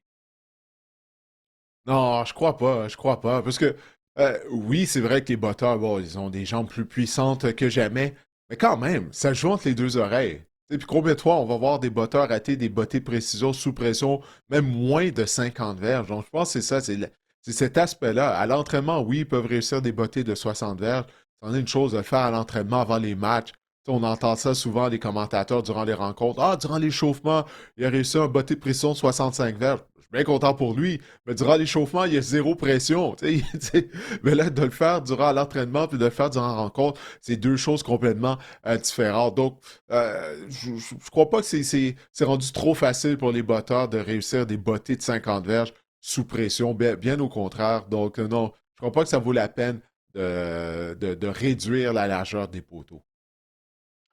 Jérémy Ducharme sur Facebook. Yo les gars, yo, Jérémy, ma question est à propos de CJ Stroud, qui est connu des éliminatoires atroces. Appuyez-vous sur le bouton panique, car il semble beaucoup régresser depuis sa fantastique saison recrue. C'est peut-être moi, mais je trouve que depuis la grosse blessure de Tank Dell qu'il a subi l'an dernier, il semble avoir beaucoup été affecté et peut-être jamais remis de ça, Didier. Donc, si j'ai sûr, est-ce qu'on Hmm. appuie sur le bouton panique? Ouf, écoute, si t'es CJ Stroud, j'espère là, qu'il s'est tenu loin des réseaux sociaux là, depuis l'élimination des Oui, Texans ça n'a pas de d'Houston sens. parce que, wow, on ne rate pas les memes, tout ce qu'il y a, les vidéos d'intelligence artificielle avec lui, on s'en donne à cœur joie à ses dépens. Mais pour répondre à la question de Jérémy, oui, je saute à pieds joints sur le bouton de panique si je suis les Texans d'Houston.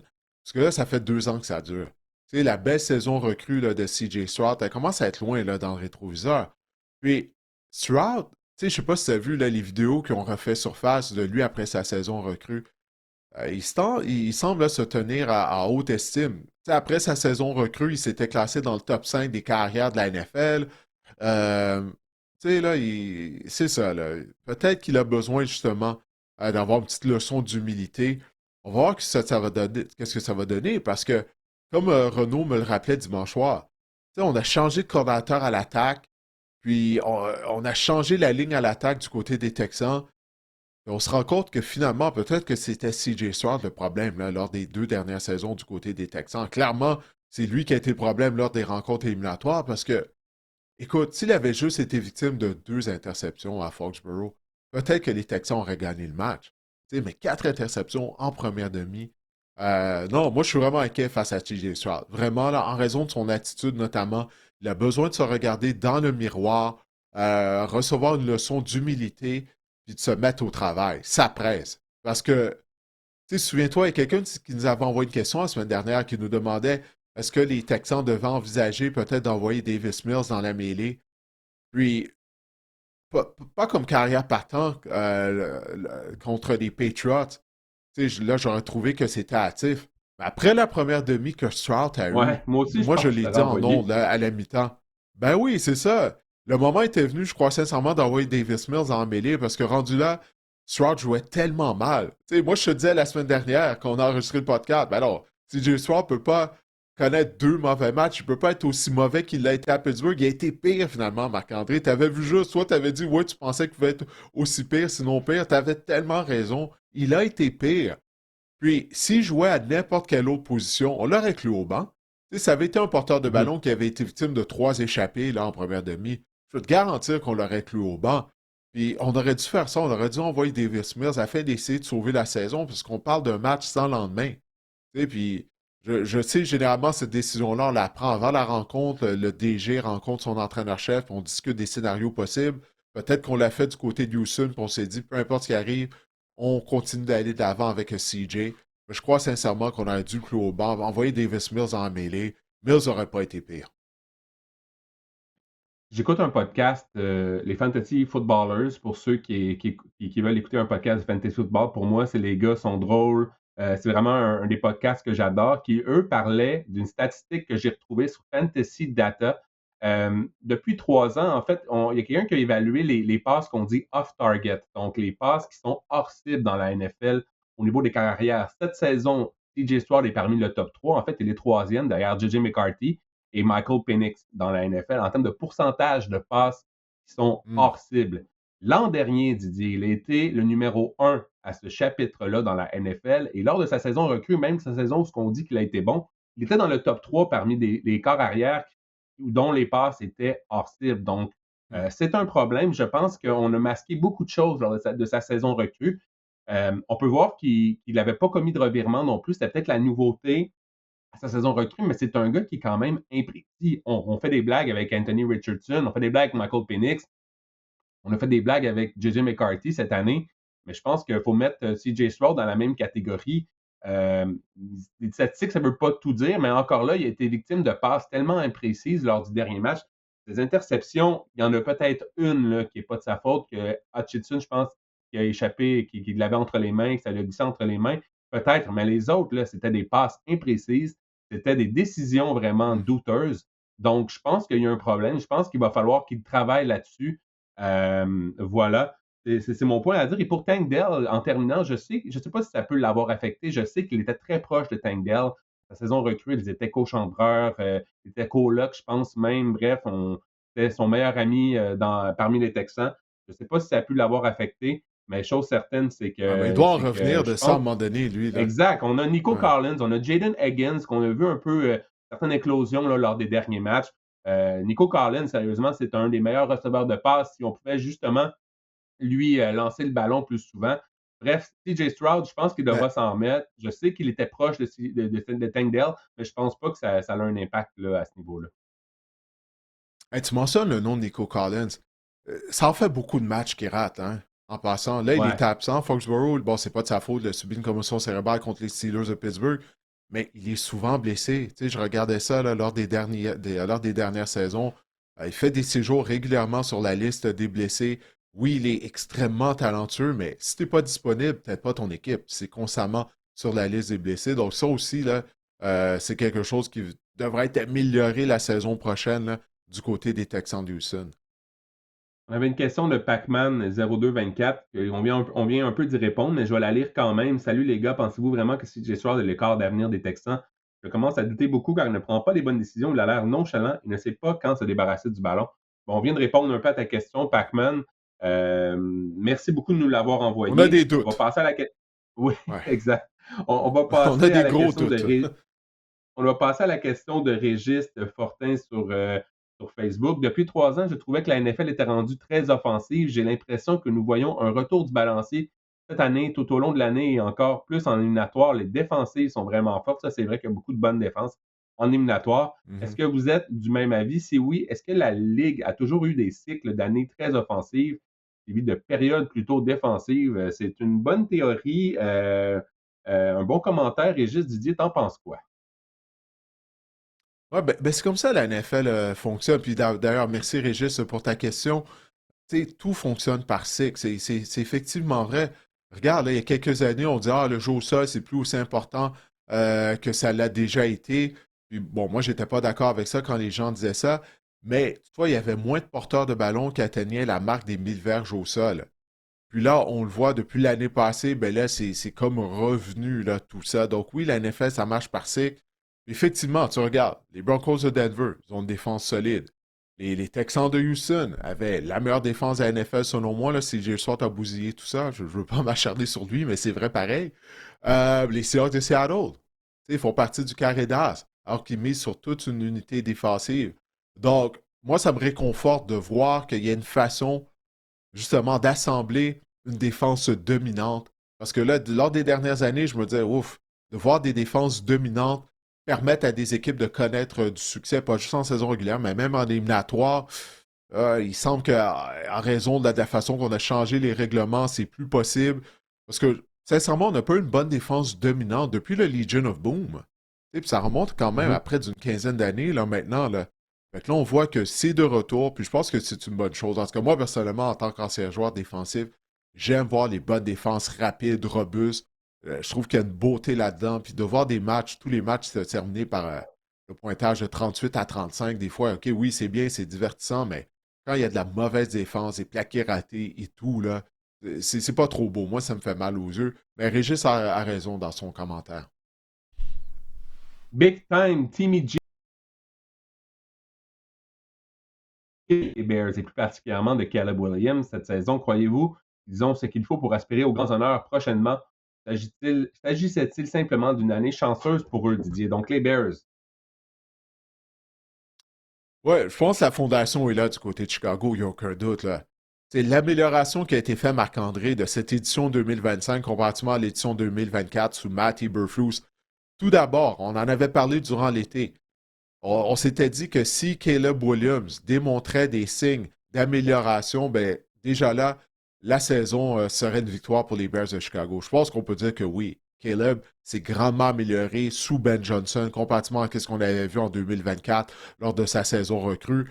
Toutefois, il y a encore du travail à faire. Tu sais, Caleb Williams a discuté à compléter 50% de ses passes régulièrement lors de matchs, mais il nous a démontré tu sais, qu'il avait une bonne étoffe lors des situations sous pression au quatrième quart et 7 fois, il a permis aux Bears de l'emporter alors qu'il tirait de l'arrière au quatrième quart. Ça veut dire beaucoup. Puis encore là, il a réussi un autre tour de magie contre les Packers. Ça passe de toucher à Cole Kemet, Marc-André. C'est incroyable. Il reculait, reculait. Je me disais, ben, qu'est-ce qu'il fait là? Là, il envoie ça sous son pied arrière, dans le coin de la zone des buts. Tu sais, il mérite son surnom de Iceman, là. La fameuse passe de 14 verges, de 52 verges. Oui, c'est ça, oui, oui, c'est ça. C'est juste une passe de Exact. 14 heures, il avait tellement reculé. Ben, je crois sincèrement qu'on est sur la bonne voie à Chicago. On a amélioré la ligne à l'attaque, finalement, si bien que maintenant on met sur une des bonnes lignes à l'attaque de la NFL. La seule chose, Ben Johnson, avec ses paris en quatrième essai, tu sais, il va devoir apprendre à être plus conservateur, je crois, là-dessus. Mais on est sur la bonne voie à Chicago. Là, ça va prendre un chasseur de quart, notamment. Ça, il y a vraiment un manque de ce côté-là, du côté des Bears défensivement. Mais non, l'avenir est très positif, je crois, du côté de l'organisation des Bears. Si la défense peut passer de secrètement mauvaise à juste secrètement ordinaire, ça va déjà être un bon pas en avant Ouais, pour les Bears pour ouais. l'avenir. Ben, la Et défense a bien joué contre les Rams, ouais, hein? je suis d'accord. La défense Je a suis bien d'accord. joué contre les Rams, cette fois, ouais. Mais c'est juste que je voulais juste dire le mot secrètement mauvaise, là, parce qu'on le dira Ouais, pas. pour une dernière fois. Ouais, c'est ça, exactement. On a une question de Johnny Play et 911 également. Là, Didier, je tiens à dire que le podcast s'étire. Je sais que cette question-là, ça va soulever les passions. Justement, tu as parlé des quatrièmes essais de Ben Johnson. C'est moi, on y va très souvent en quatrième essai, il nous demande. Certaines équipes laissent une tonne de points sur le tableau, il me semble. Merci pour votre podcast, vous êtes divertissant, Didier.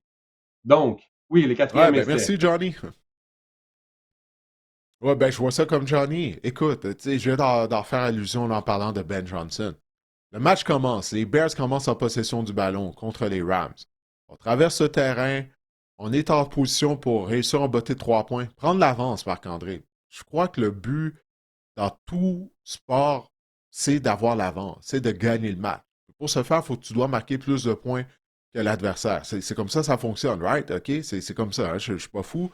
Là, tu refuses de prendre l'avance. Tu pourrais prendre l'avance 3-0, tu décides de parier, parce que décidément, mener 3-0, c'est pas suffisant, tu veux absolument le toucher. Alors qu'il fait moins 20 degrés Celsius à température ressentie, on se doute que le match va être à bas pointage, que ça va être un match serré, tu joues contre une équipe de qualité. En première demi, là, prends les points. C'est aussi simple que ça. Regarde, ça a coûté une victoire aux Jaguars de Jacksonville contre les Bills. Les Jaguars ont perdu par 3. Premier quart, situation de 4e et 2, on refuse de botter de précision, on va à Vegas, on parie, on perd notre pari, après ça, on perd par 3 points. Donc, je suis entièrement d'accord avec Johnny Play. Il faut gérer le match. Faut que l'entraîneur-chef soit en mesure d'avoir son doigt sur le pouls de la rencontre. Des fois, oui, ça vaut la peine de parier. Tu sais, mais il y a d'autres fois, ça ne vaut pas la peine, surtout en début de rencontre. Prends les points. C'est comme de l'épargne. Mets ça dans ton compte, puis au bout de l'année, là, le 10 que tu mets à toutes les semaines, le 100 le 1000 selon ton revenu là, que tu mets à chaque paye, ben, ça s'additionne. C'est la même chose. Puis, dernier point que je veux faire là-dessus, lorsque tu es en éliminatoire, Marc-André, tu joues contre des bonnes équipes. Là. Tu joues pas contre les Jets. Tu sais, de ne pas être en mesure de convertir un quatrième essai contre les Jets, tu peux survivre à ça. Puis même si tu perds la rencontre, après ça, il y a un autre match la semaine suivante. Là, il n'y en a pas. C'est la fin de la saison si tu perds. Donc, les paris comme ça, il faut faire très attention. Puis les statistiques avancées, peu importe qu'est-ce qu'elles disent, à un moment donné, le pouls de la rencontre, le rythme du match est beaucoup plus important. Il faut garder ça dans notre perspective, selon moi, quand on est entraîneur-chef et on décide de parier. C'est 9 points que les Bears n'ont pas pris, disons, en y allant en quatrième C'est essai fou, contre les hein? Rams.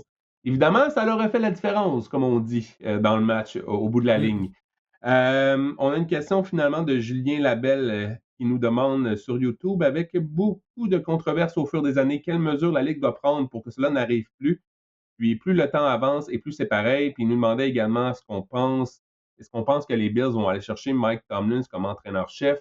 Il nous dit également qu'il nous suit depuis un bon moment quand on était chapeauté par RDS. Donc pour Mike Tomlin, on y a répondu en début de podcast et peut-être juste rewinder en bon québécois Ouais. le podcast au début. Mais pour la controverse, j'imagine qu'on fait allusion ici, on fait référence au catch ou non catch ou à l'attraper, pas attraper de Brandon Cooks. Donc, est-ce que Didier, quel genre de mesures doit prendre la Ligue pour que ça n'arrive plus? J'imagine aller à la reprise vidéo, coûte que coûte. Ouais, moi, je continue de croire que Brandon Cooks a réussi le catch. OK, il est au sol, il est Ben, en possession du ballon, puis c'est après ça que McMillan lui a arraché. Toi, ouais, on s'en est pas parlé. Toi, qu'est-ce que tu penses? C'est un catch ou pas un catch? J'ai d'après trouvé que c'était toi? un cadre, mais plus je lis les explications, et j'écoutais Pierre Archeval aussi en parler, que plus je lis les explications, plus je regarde ça à tête reposée. Je pense que les gens commencent à être unanimes que c'était la bonne décision à prendre du côté de la NFL, que si, exemple, il n'y avait pas eu le demi-défensif, si le catch, on avait simplement échappé le ballon, avec, le genou au sol n'est pas important ici. Là, c'était juste la fait de compléter le catch. S'il l'avait complété au sol, s'il avait perdu le ballon, ça aurait été une passe incomplète. Donc, mais c'est ça. Je commence à. En fait, j'ai toujours pensé, au début, oui, ça a l'air d'un catch, mais je pense qu'avec les explications, ça fait du sens. C'est un peu ça. Je suis moins outré maintenant que je l'étais quand j'ai vu ça samedi soir, mettons. Moi, je continue de croire que c'est un catch. Et puis, comme j'avais dit dimanche soir, lorsqu'on a enregistré l'épisode de réaction, c'est surtout Qu'est-ce que j'ai trouvé frustrant, c'est qu'on n'a pas eu Ouais. d'explication. Tu sais, Ou ça la n'a aucun reprise. sens, ça. Ouais, c'est ça. Tu sais, C'est ça, c'est lorsque ça c'est à qu'il faut faire l'intérieur comme des deux mesure. dernières minutes, Faut oui, que tu ben, y on a ailles la à ça. technologie puis on l'utilise pas. Tu sais, Le match est c'est tellement ça. Puis de important, bien c'est le expliquer jeu les du choses. match.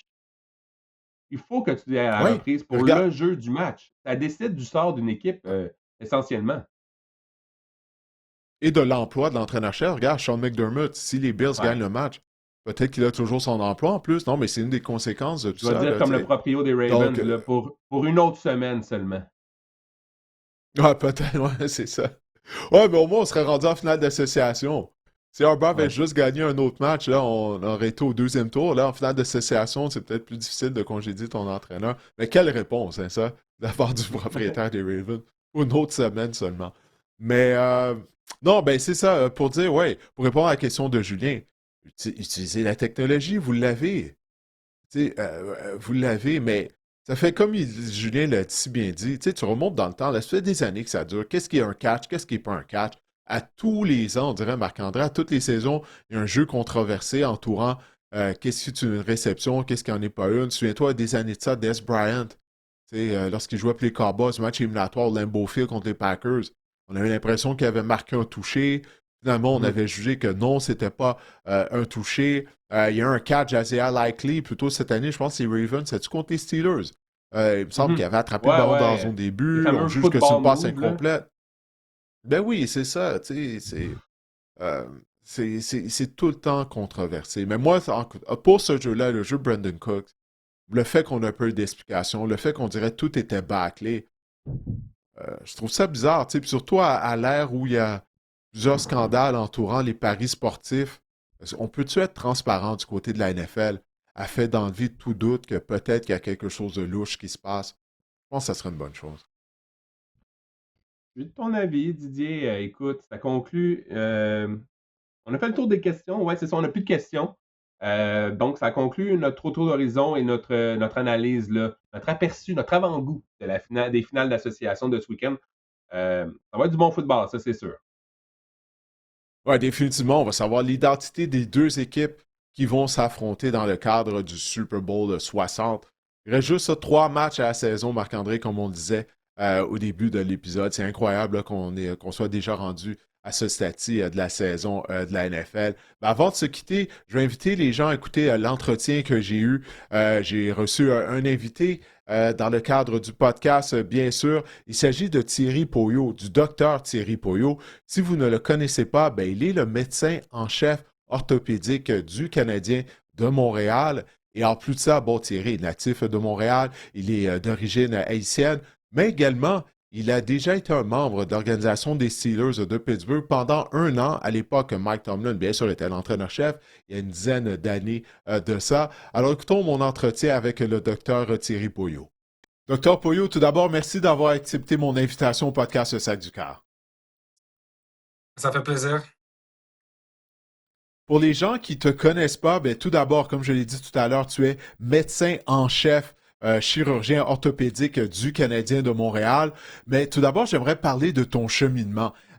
Tout d'abord, parce que tu as fait des études à l'université Harvard. Ça, c'est vraiment quelque chose d'exceptionnel. Mais à la base, tu es un joueur de hockey. Parle-nous là de ton cheminement qui t'a amené ben, justement à ton poste avec le Canadien de Montréal. OK, c'est très simple. Moi, je viens de Montréal. J'ai grandi à Ville-Montréal. Je jouais au hockey pour le plaisir jusqu'à l'âge d'environ 18 ans. Puis, par chance, j'ai été invité tout bonnement. Je travaillais dans un camp pour les jeunes. Puis, il y a un des instructeurs qui me disait: Hey, il y a un camp un showcase. Puis moi, je ne peux pas y aller. Est-ce que tu veux prendre mon spot? Puis ça s'appelait euh, Norton Elite. Puis ça se passait l'été. Puis là, j'ai été. C'est un camp parce qu'il y a beaucoup de gens qui sont passés par là, pour aller universitaire aux États-Unis dans le temps. Ça n'existe plus, je pense. Puis j'ai été dans ce tournoi-là, puis je pense que j'ai fini deuxième marqueur du tournoi, puis du showcase. Puis là, j'avais été invité à un autre tournoi, puis du fil en aiguille, j'ai été invité à aller jouer junior aux États-Unis. Puis je te dis que c'est un peu différent dans la culture haïtienne. Je te dis que l'école est toujours number one. Puis j'ai dû convaincre mes parents de laisser le cégep. J'ai fait une année de cégep. J'ai eu beaucoup d'aide de mes frères. Mon frère, dans le temps, il jouait au football à Waterloo. Mhm. Puis il avait déjà commencé à un peu éduquer c'était quoi l'étudiant athlète, puis comment on peut utiliser les études, le sport, excuse-moi, pour avancer les études. Alors, mes parents étaient assez ouverts d'esprit, ils m'ont laissé partir au Vermont. J'ai joué 2 ans là-bas. Puis pour te dire, j'allais à l'école là-bas, ça s'appelait le Community College of Vermont. C'est vraiment une école d'État où est-ce que les gens allaient vraiment pour apprendre des techniques. Puis moi, je dirais que dans toutes mes études, j'ai eu le cours le plus intéressant là-bas. C'était un professeur qui venait nous parler de littérature en anglais, là, mais j'ai lu vraiment des livres intéressants. C'est un de mes cours préférés que j'ai pris à cette école-là. Après ça, j'ai été recruté pour jouer à Amherst. Ça, c'est une école de Division 3 aux États-Unis. Puis, il y a, tu sais, je trouve en parenthèse, il y a beaucoup de jeunes là, que tout le monde veut aller jouer Division 1, Division 1, ils veulent toujours aller dans ces choses-là, que c'est bon pour eux, mais il y a d'autres personnes aussi comme moi qui étaient plus, euh, on dirait, orientées vers l'école. Puis ce sont des écoles, dans le fond, qui s'appelle le NESCAC, puis c'est des écoles qui ont une sorte de... C'est comme un peu une autoroute pour aller, si jamais tu veux aller en droit, si tu veux aller en médecine ou en finance, puis les grosses compagnies ou les grosses universités vont recruter là, dans ces écoles-là, pour Mhm. avancer. Alors, j'ai eu la chance d'aller jouer pour Amherst là-bas. Je dirais que quand j'étais au Québec, quand j'étais jeune, avec le système d'éducation que j'ai eu, j'ai été à Prévost, c'était une très bonne école. Mais j'ai beaucoup mieux performé aux États-Unis parce que là-bas, je trouve qu'on m'a dit, voici les outils. On m'a vraiment encouragé pour te faire croire en toi-même. Voici les outils, voici ce que tu dois faire. Puis, j'ai vraiment un peu fleuri, comme on peut dire. Là. Puis, mes notes ont vraiment beaucoup augmenté. Tout s'est bien passé pour moi parce que les gens qui me connaissaient à Montréal, quand ils ont entendu que j'étais à Harvard en médecine, c'était une grosse surprise. Alors, j'ai vraiment évolué en tant que personne aussi. Ouais, je trouve que c'est important de quitter la maison des fois. Euh, euh, puis de pouvoir faire l'expérience un peu seul, pris beaucoup de Ouais, maturité, d'apprendre à se puis connaître. ça s'est apprendre à se connaître. Je dirais que dans la mentalité haïtienne, là, les mères s'occupent beaucoup de leurs enfants. Puis là, c'est bon d'être finalement seul et puis vraiment prendre beaucoup de maturité. Puis j'ai appliqué à plein d'écoles aux États-Unis, puis j'ai appliqué à Harvard, puis je suis rentré à Harvard. C'était vraiment spécial. C'est là que j'ai rencontré mon épouse. J'ai rencontré vraiment beaucoup de gens intéressants. C'est vraiment une place. Tu sais, j'ai pas vraiment beaucoup de choses à comparer parce que j'ai pas été à plusieurs écoles. J'étais à une école. Mais je te dirais que la moitié des étudiants, après la deuxième année, prennent une année off pour aller faire d'autres choses. Moi, j'avais profité pour aller en Haïti, pour aller vraiment encore apprendre à me connaître, ma culture. Mais puis j'ai été vraiment, c'était vraiment une période vraiment intéressante pour moi parce que j'ai appris la médecine, mais j'ai aussi grandi en tant que personne. Puis après ça, j'ai décidé de faire l'orthopédie parce que je voulais vraiment aller dans une spécialité où est-ce que je pouvais avoir un impact direct sur les gens, blessures, tu sais, on répare des os cassés, une blessure Mhm. sportive. Euh, Mais est-ce que j'avais le pour toi, choix c'est un de rester une objectif excuse-moi de t'interrompre, mais est-ce que pour toi, c'est un objectif de pratiquer ton métier avec une équipe sportive, tu sais, d'essayer de rester avec le sport, en contact avec le sport d'une certaine façon? Mhm. Je te dirais que non, par contre, tu sais, on se définit par son sport. Quand on est jeune, tu sais, moi, tu m'aurais demandé qui tu es, j'aurais dit, ah, moi, je joue au hockey pour jusqu'au temps que j'arrive à ma dernière année universitaire. Puis, quand tu joues à l'université, là, tu le vois, tes premières années, puis tu vois les quatrièmes années à la fin de l'année. Tout le monde pleure parce que c'est comme si tu fais un deuil de ton identité. Alors, c'est sûr que Ouais. j'ai jamais pensé m'occuper d'une équipe, mais c'est sûr que la passion pour le sport, la passion aussi pour le hockey, c'était quelque chose que j'ai toujours eu, mais que j'ai toujours maintenant. Alors, naturellement, quand on était en résidence en orthopédie, puis il fallait choisir une spécialité, mais j'ai vraiment gravité vers cette spécialité-là pour m'occuper des athlètes, des gens, des athlètes, puis les gens aussi qui sont actifs. Puis c'est vraiment spécial. Qu'est-ce que je fais? Tu sais, ma femme, elle est anesthésiste, elle sauve des vies. Alors moi, c'est pas ça que je fais, c'est vraiment plus simple. J'aide juste les gens. Ouais, parce que c'est beaucoup trop de stress. Moi, je suis quelqu'un qui aime ça, les choses tranquilles. Mais de pouvoir aller aider les gens à reprendre leur identité parce que, veux pas, quelqu'un qui a 50 ans, puis il y a des gens qui s'entraînent plus que des gens qui ont 20 ans. Tu sais, des gens qui sont très actifs. Puis Mhm. si on leur enlève cette chose-là, c'est grave. Un jeune aussi, de 15-16 ans, qui s'identifie à son sport, on lui enlève ça à cause d'une blessure.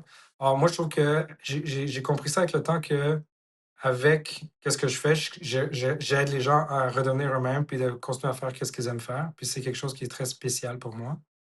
Euh, puis c'est ça. Puis après ça, j'ai fait ma fellowship à Pittsburgh en sport. J'ai passé la saison avec les Penguins quand ils ont gagné leur deuxième Coupe Stanley. Puis une Ah demi-saison oui, aussi avec ok. les Steelers. Ouais, c'est vraiment intéressant. Ouais, Même quand ils ont ben gagné la Coupe à la justement, fin, je là, on t'écoute, parle de excuse-moi. quelle année environ, là, quand tu étais avec les Pingouins et les Steelers, Deux- ça, c'était quelle 2016, année environ? 2016-2017. OK. 2016-2017. OK. Ouais. Puis comment ça s'est Ils avaient passé gagné avec la les Coupe l'année Steelers? d'avant. OK, ouais, ouais. Ah, mais tu sais, moi, je veux te parler des Steelers. Je veux te parler plus OK, de on va parler des football là, que Steelers. les J'adore les Pingouins et Steelers. la Coupe Stanley. Combien de temps Mais t'as passé les au sein de Steelers, l'organisation des Steelers? Puis comment ça a été, tout ça? c'était vraiment incroyable. Je te dirais que quand j'étais résident, j'avais fait un peu de temps avec les Alouettes, avec mes patrons, mes Mhm. mentors ici. J'avais un peu d'expérience avec le football. Mais mon frère a joué Mhm. aussi à l'université de football. Ça, j'avais un peu. Je pense que c'est important quand tu t'occupes d'une équipe. C'est super important, je trouve, de comprendre la culture du sport. Parce que, tu sais, Mhm. la culture de soccer, la culture du hockey, la culture du football, c'est complètement différent. L'athlète est Ah, différent, mais absolument. la culture du sport est différente. Puis, c'était vraiment une expérience incroyable parce que l'organisation en tant que telle, c'est vraiment une organisation qui est très, je dirais, familiale dans le sens que on peut le voir avec leurs coachs. Là, ils ont eu deux coachs, je pense, dans les dernières 30 ans. Là, ils gardent leur entraîneur long terme. Tu sais. Ils ont la famille Heinz, là, qui est le Heinz, là, c'est vraiment la culture de l'organisation aussi est implantée dans l'équipe. Moi, j'ai appris, les gens étaient extrêmement généreux. J'avais tu sais, les médecins là-bas, le médecin là-bas est en chef et c'est un des plus longs, le plus long tenure, ça, il a le plus long mandat dans une équipe en tant que médecin en chef. Puis l'équipe aussi, l'équipe médicale est très soudée, très généreuse. J'ai appris beaucoup, tu sais, j'étais collé à lui, puis j'ai appris beaucoup de choses, comment parler aux athlètes, comment comprendre la réalité. Puis c'est des choses que je ne vais jamais oublier, puis que je me sers encore aujourd'hui en occupant mes joueurs du Canadien puis des Roses de Montréal. Ouais, t'as mentionné, bon, la culture, que chaque sport a une culture différente. Est-ce qu'il y a une chose là, qui t'a surpris de la culture du football ou qu'est-ce que tu as trouvé particulier là, auquel peut-être tu t'attendais pas, étant donné que c'est vraiment ton premier contact régulier avec le sport du football? Ouais, mais je te dis que tu sais, une équipe de football, c'est énorme. Tu sais, il y a Ouais. l'offense, defense, et c'est énorme. Puis, à l'intérieur de ça, il y a une hiérarchie. Puis, je me rappelle, il y avait un joueur, James Harrison. Lui, c'est un linebacker qui était reconnu pour être très Oui! mean. Ouais. Puis lui, qu'est-ce qu'il faisait? C'est quand il y avait des recrues qui venaient, mais il allait physiquement les intimider. Là, comme, tu sais, comme tu sais, dans la jungle, on voit les deux lions qui font face à face. Là. Lui, il faisait ça tous les jours avec les joueurs pour les intimider parce que, dans le fond, il voulait montrer que c'est Mais son qu'est-ce qu'il règne. faisait Puis exactement? ben, intimidation. Il y a une fois, il y avait un jeune, une recrue qui avait été recrutée en troisième round, qui était sur la table de thérapie. Puis, Puis il s'est présenté avec presque rien sur une petite serviette, là, puis il montrait ses muscles, puis il le regardait d'une façon très, très méchante et menaçante. Puis je veux dire que j'étais content que c'était pas moi qui regardais comme ça. Mais, Ah mais, ouais. mais au-delà de ça aussi, par contre, tu sais, il y avait ces aspects-là, mais il y avait aussi beaucoup de choses que les joueurs étaient super généreux. Moi, j'étais genre le fellow, j'étais le petit jeune qui se promenait un peu. Puis Mhm. il y avait un des centers, le Pouncey, je sais pas si tu te rappelles de lui, ou bien Hayward. Oui, Marcus Pouncey, Tu ouais. sais, ouais, mais c'est comme si dans tous les sports, là, quand il y a comme un sort de mérite. C'est-à-dire que même si tu es jeune, mais quand tu es là, avec le temps, les gens te reconnaissent, puis là, finalement, tu Mhm. gagnes un peu de mérite, et puis là, on peut peut-être te nommer, tu sais, on donne un nickname, des trucs comme ça. Puis eux, ils ont toujours été gentils avec moi, puis ils trouvaient, il paraît que je ressemblais à un ancien coach, là, puis ils m'appelaient le nom de l'ancien coach, ils trouvaient ça drôle, eux. Mais puis je trouve aussi que la culture de gagnant aussi, là, c'est quelque chose avant les matchs, être sur le terrain, puis de voir les joueurs, comment ils se Ouais. comportent. On voit souvent ça, les équipes. Il y a des équipes, par exemple, ils sont en train de perdre par 2 touchdowns au troisième, quatrième quart, puis tu sais qu'ils vont gagner quand même. Parce que ils savent comment gagner, mais aussi ils savent qu'ils sont capables. Tu sais, ils croient. Puis moi, dans ce temps-là, il y avait Le'Veon Bell, Big Ben. Puis ils savaient, c'est comme si on était là, puis il n'y avait aucun stress du côté, sur les lignes de côté. On savait que. Puis il y avait toujours des comebacks, puis ils gagnaient, ils avaient une super belle saison.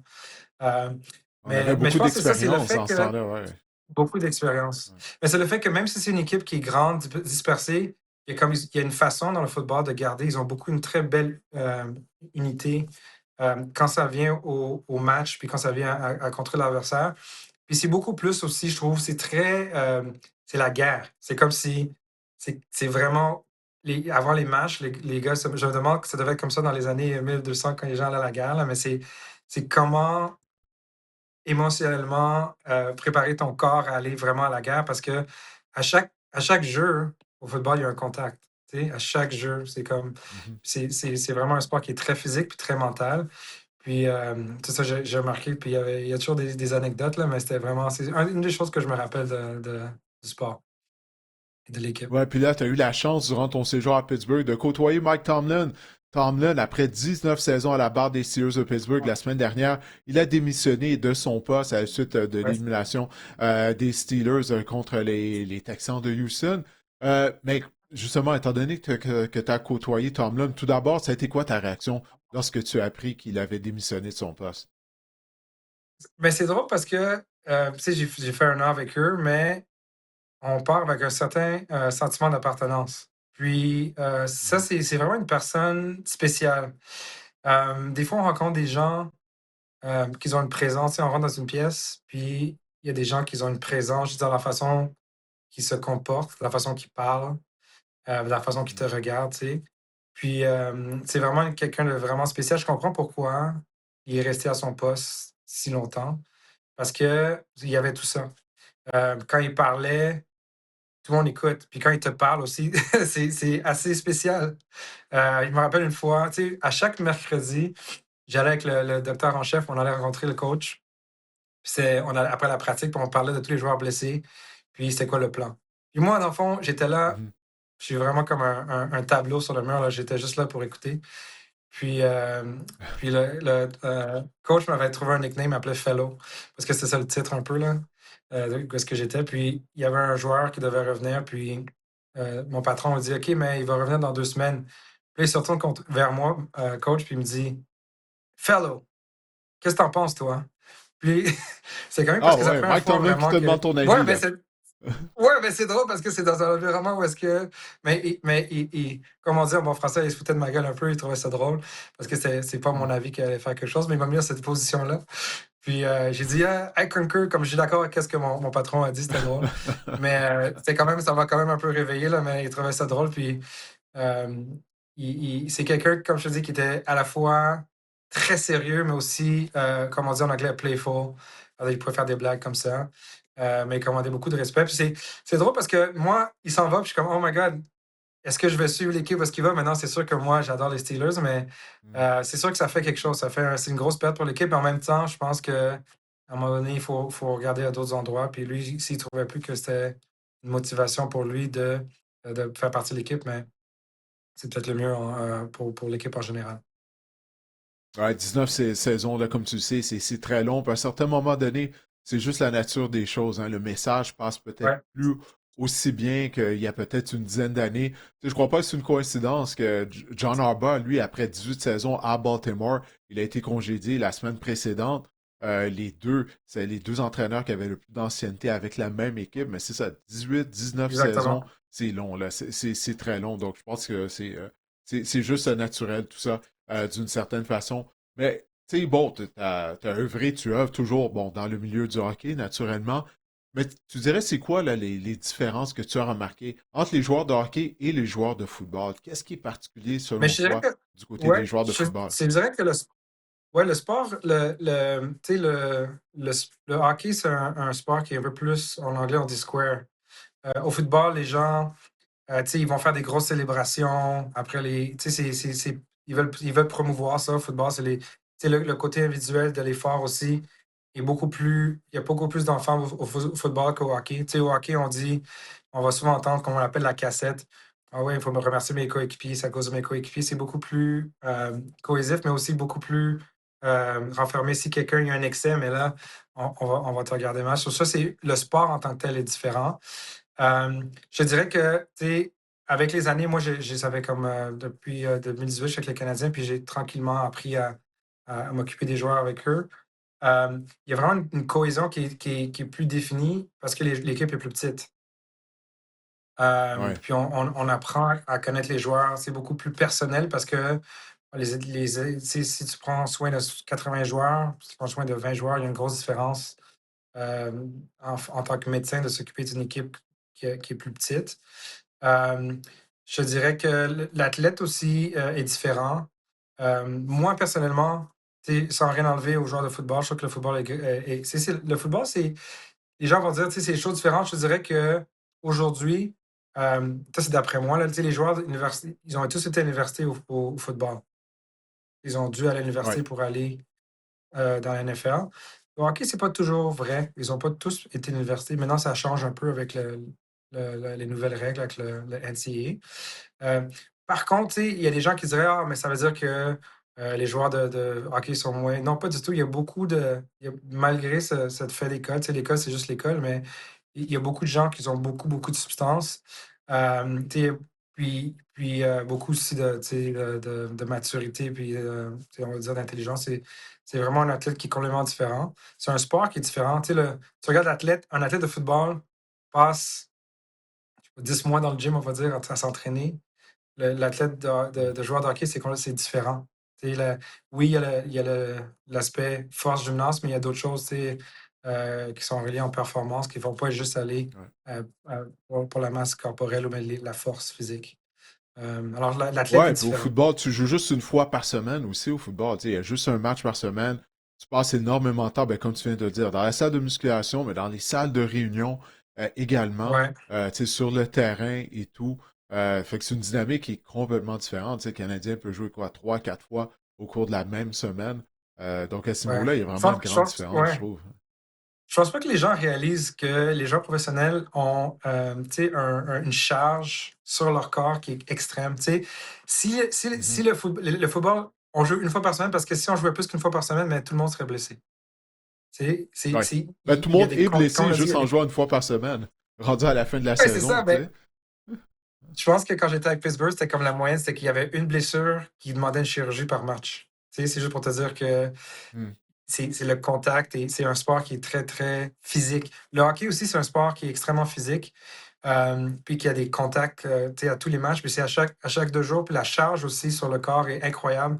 Je te dirais, moi, après avoir, tu sais, on avait été avec l'équipe en finale de la Coupe Stanley, après, puis aussi en finale avec les Penguins quand je l'avais vu, je pense Mhm. que physiquement et mentalement, c'est un des trophées les plus difficiles à aller avoir parce que tu dois battre la même équipe, tu sais, 4 fois. Puis, c'est comme une guerre. Puis après ça, il y a une autre équipe puis une autre équipe. Une Puis autre guerre je pense aussi. que ouais, des égards, puis c'est il y a l'aspect, tu sais, de notre côté, du côté médical, nous, on accompagne les joueurs là-dedans. Puis, c'est même quand j'étais avec les Steelers, c'est quelque chose qui est vraiment, c'est une raison pourquoi il y a juste le 0,001% des gens qui le font, parce que c'est vraiment presque impossible de pouvoir, tu sais, je pense qu'il y a un aspect physique aussi des gens qui arrivent à ce niveau-là. Il y a le talent, mais aussi le fait que leur corps, je pense que ils sont capables de. La tolérance à la douleur, les trucs comme ça sont différents de la population générale.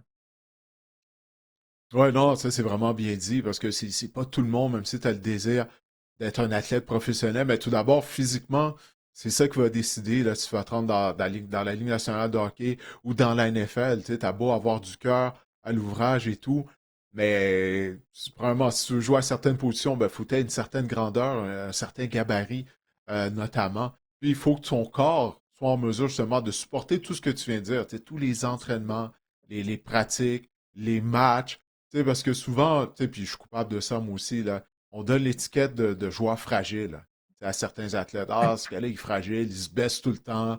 C'est comme si c'est de sa faute. Mais alors que la Ouais, majorité des gens, ben, leur corps ne tiendrait pas le coup parce que, comme tu viens de le dire, les athlètes professionnels mettent énormément de stress sur leur corps. ouais. Moi, ben, je veux dire deux choses. Je pense que le joueur phrasé, je pense que c'est un mythe. Parce que c'est vraiment des malchances qui arrivent à un athlète. Je te dirais que si on regarde, par exemple, quand j'étais avec les cellules, puis j'avais été au NFL Combine, au draft, les joueurs. Puis la même chose pour le hockey aussi. Je pense que c'est la même chose dans tous les sports, c'est que ceux qui arrivent, souvent, c'est ceux qui ont presque jamais été blessés. Puis qu'est-ce que ça veut dire? C'est qu'on reçoit leur note médicale, on est comme, oh my God, il n'y a rien. Qu'est-ce que ça veut dire? C'est Ouais, une chose, il n'y a pas eu d'arrêt dans leur développement. C'est-à-dire qu'ils ont plus développé à chaque année. Il y a peu de grosses blessures qui les ont ralentis. Euh, puis l'autre chose, c'est qu'à chaque année, il y a un nouveau draft. Il y a des nouveaux joueurs. C'est comme une roue qui continue à tourner. Puis l'autre chose que j'ai remarqué, c'est que ceux qui réalisent à faire les équipes en tant que recrues, c'est ceux ça se passe là. Puis c'est facile de dire ça, mais c'est ceux qui arrivent puis qui regardent dans la chambre, là, surtout au football, là, puis qui disent OK, moi je peux prendre cette place-là, tu sais. Puis qui croient vraiment dans eux. Parce que ceux qui arrivent puis qui sont comme Oh my God, je reviens pas que je suis ici, non, non, non. Mais tu vas jamais jouer tu vas jamais pouvoir performer avec toutes tes capacités que si vraiment tu es dans un endroit où tu es confiant puis tu crois que tu as une place à la table, tu sais. Euh, Moi, j'ai toujours ça aux jeunes là, qui viennent me voir. Euh, je leur dis, c'est comme si tu viens manger chez moi au souper. Mais il y a des gens qui vont venir, ils vont s'asseoir, puis on va dire qu'il y a mes tantes, mais il y a beaucoup de gens, mais tu vas t'asseoir, tu vas rester dans ton coin. Mais il y a des gens qui vont venir, qui vont s'asseoir à la table, puis qui vont jaser, ils vont parler. Mais c'est ces gens-là, une fois que tu es assis à la table, mais tu es à la table. Alors, il faut que tu agisses de ouais. cette façon-là. Puis c'est ça un peu. C'est pour ça que je Mais dis qu'il y a faut que beaucoup tu de crois mental, mais que tu as ta ouais, place là. C'est ça, faut que tu crois que tu as ta exactement. place à la table, puis que les gens qui t'entourent à la table, ben, sont pas différents que toi, tu sais, qui sont pas mieux parce que ben, ils sont assis à cette table-là avant toi, d'une certaine façon. Exactement. Exactement. Puis c'est pour ça qu'il faut Ouais, essayer de rester en santé. Moi, je dis toujours, je vais mettre la plug là, pour la prévention des blessures. Qu'est-ce que ça veut dire? C'est que, mais qu'est-ce qu'on fait à l'âge de 13 ans, 14 ans, 15 ans? Mais ça va nous aider plus tard à garder cette page blanche de blessures. Puis c'est toutes les choses qu'on entend. Tu sais, faut dormir. Moi, je dis la réparation, tout ça se fait pendant le sommeil.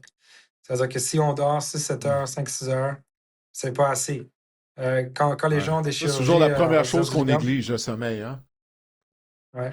Mais les athlètes olympiques, eux, leur cédule est faite aux alentours du sommeil, surtout parce que ça aide aux performances. C'est-à-dire que s'ils voyagent, mais ils ont besoin vraiment d'avoir un certain nombre tu sais, on dit toujours 9 heures, mais ils ont besoin d'avoir un certain nombre d'heures de sommeil pour pouvoir récupérer, régénérer et performer. Euh, Après ça, la nutrition. Tu sais, la plupart des jeunes ne mangent pas le matin. Tu sais, Hmm. il faut vraiment optimiser ces choses-là.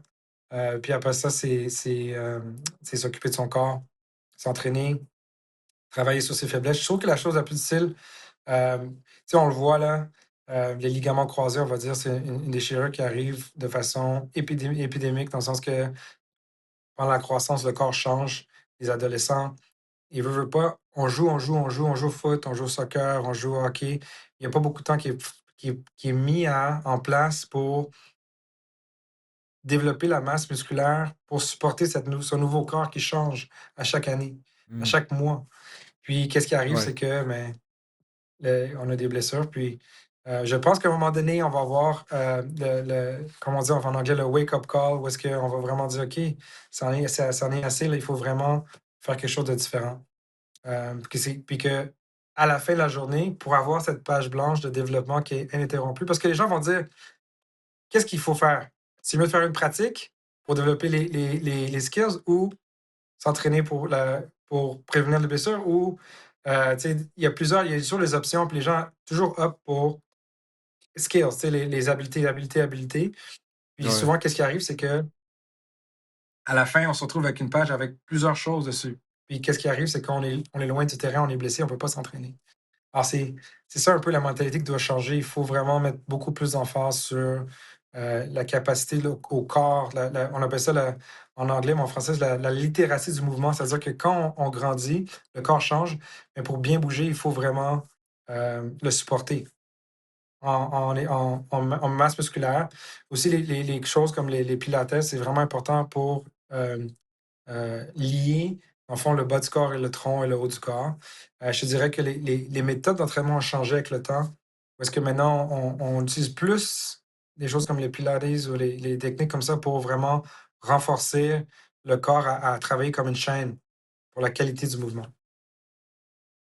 Ouais, non, absolument. Écoute, c'est fou comment ça a changé là, comparativement à mon temps lorsque j'étais adolescent au début de la vingtaine. Les avancements, en fait, qu'il y a tu sais, dans les méthodes d'entraînement, dans la médecine sportive également.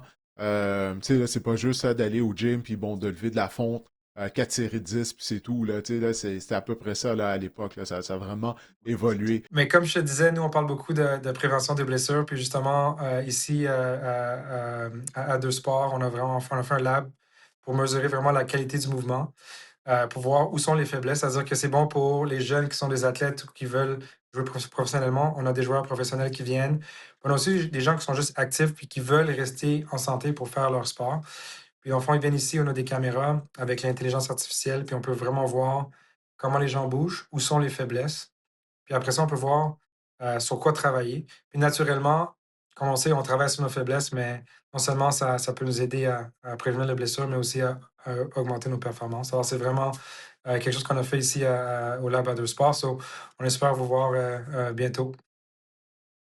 Ouais, ben parfait. Écoute, on va inviter les gens qui regardent le podcast et qui l'écoutent, justement, s'ils sont eux-mêmes de jeunes athlètes ou si leurs enfants sont des jeunes athlètes, justement, de vous contacter à la clinique à Deux Sports. Est-ce que vous offrez des services pour des plus vieux athlètes, des athlètes plus âgés qui ont encore magané? Je demande ça pour un ami en passant, là, c'est pas pour moi. 100%, justement, c'est le but vraiment des gens qui veulent continuer à être actifs. On peut vraiment voir où sont les choses maganées et puis les identifier pour pouvoir les corriger. So, c'est La exactement liste est ça, là. C'est longue. pour les La gens qui liste sont est ça. longue, Docteur Poyo. La liste est très longue de mon côté, je vous avertis. Excellent. Bon, ben c'est Excellent. parfait. Ben écoute, passe une bonne fin de OK. journée. À bientôt. En terminant, Marc-André, on va récapituler nos prédictions pour les matchs de championnat d'association du côté de la NFL. Moi, j'ai choisi les Patriots contre les Rams lors du Super Bowl 60. Ça va être la reprise de deux Super Bowls qu'on avait vus il y a quelques années. Bill Belichick et Tom Brady avaient eu le déçu sur Sean McVay et Jared Goff. Et on se souviendra également que les Patriots ont remporté leur premier Super Bowl à la suite de la saison 2001. Ça se passait contre les Rams à la Nouvelle-Orléans. Alors, on va voir si l'histoire va se répéter lors du Super Bowl de 60. Toi, de ton côté, c'est quoi encore tes deux prédictions? Tu avais pris les Patriots aussi, hein, si je me souviens bien, du côté de l'américaine. Patriots, Seahawks, reprise du Super Bowl 49. C'est donc dire, Didier, que tu auras 1 sur 2 dans tes prédictions. Ah oui, ok, parfait, on va voir, on va voir. Je pense que tu as eu le déçu sur les prédictions lors de la deuxième ronde des éliminatoires. Alors, je vais te donner mon respect. Alors, pour les gens qui ont regardé cet épisode du podcast sur la chaîne YouTube ou qui l'ont téléchargé et qui l'ont écouté, ben écoutez, on vous remercie d'avoir passé du temps avec nous. On va vous reparler dimanche soir lorsqu'on aura nos réactions à la suite des matchs de championnat d'association. D'ici là, portez-vous bien.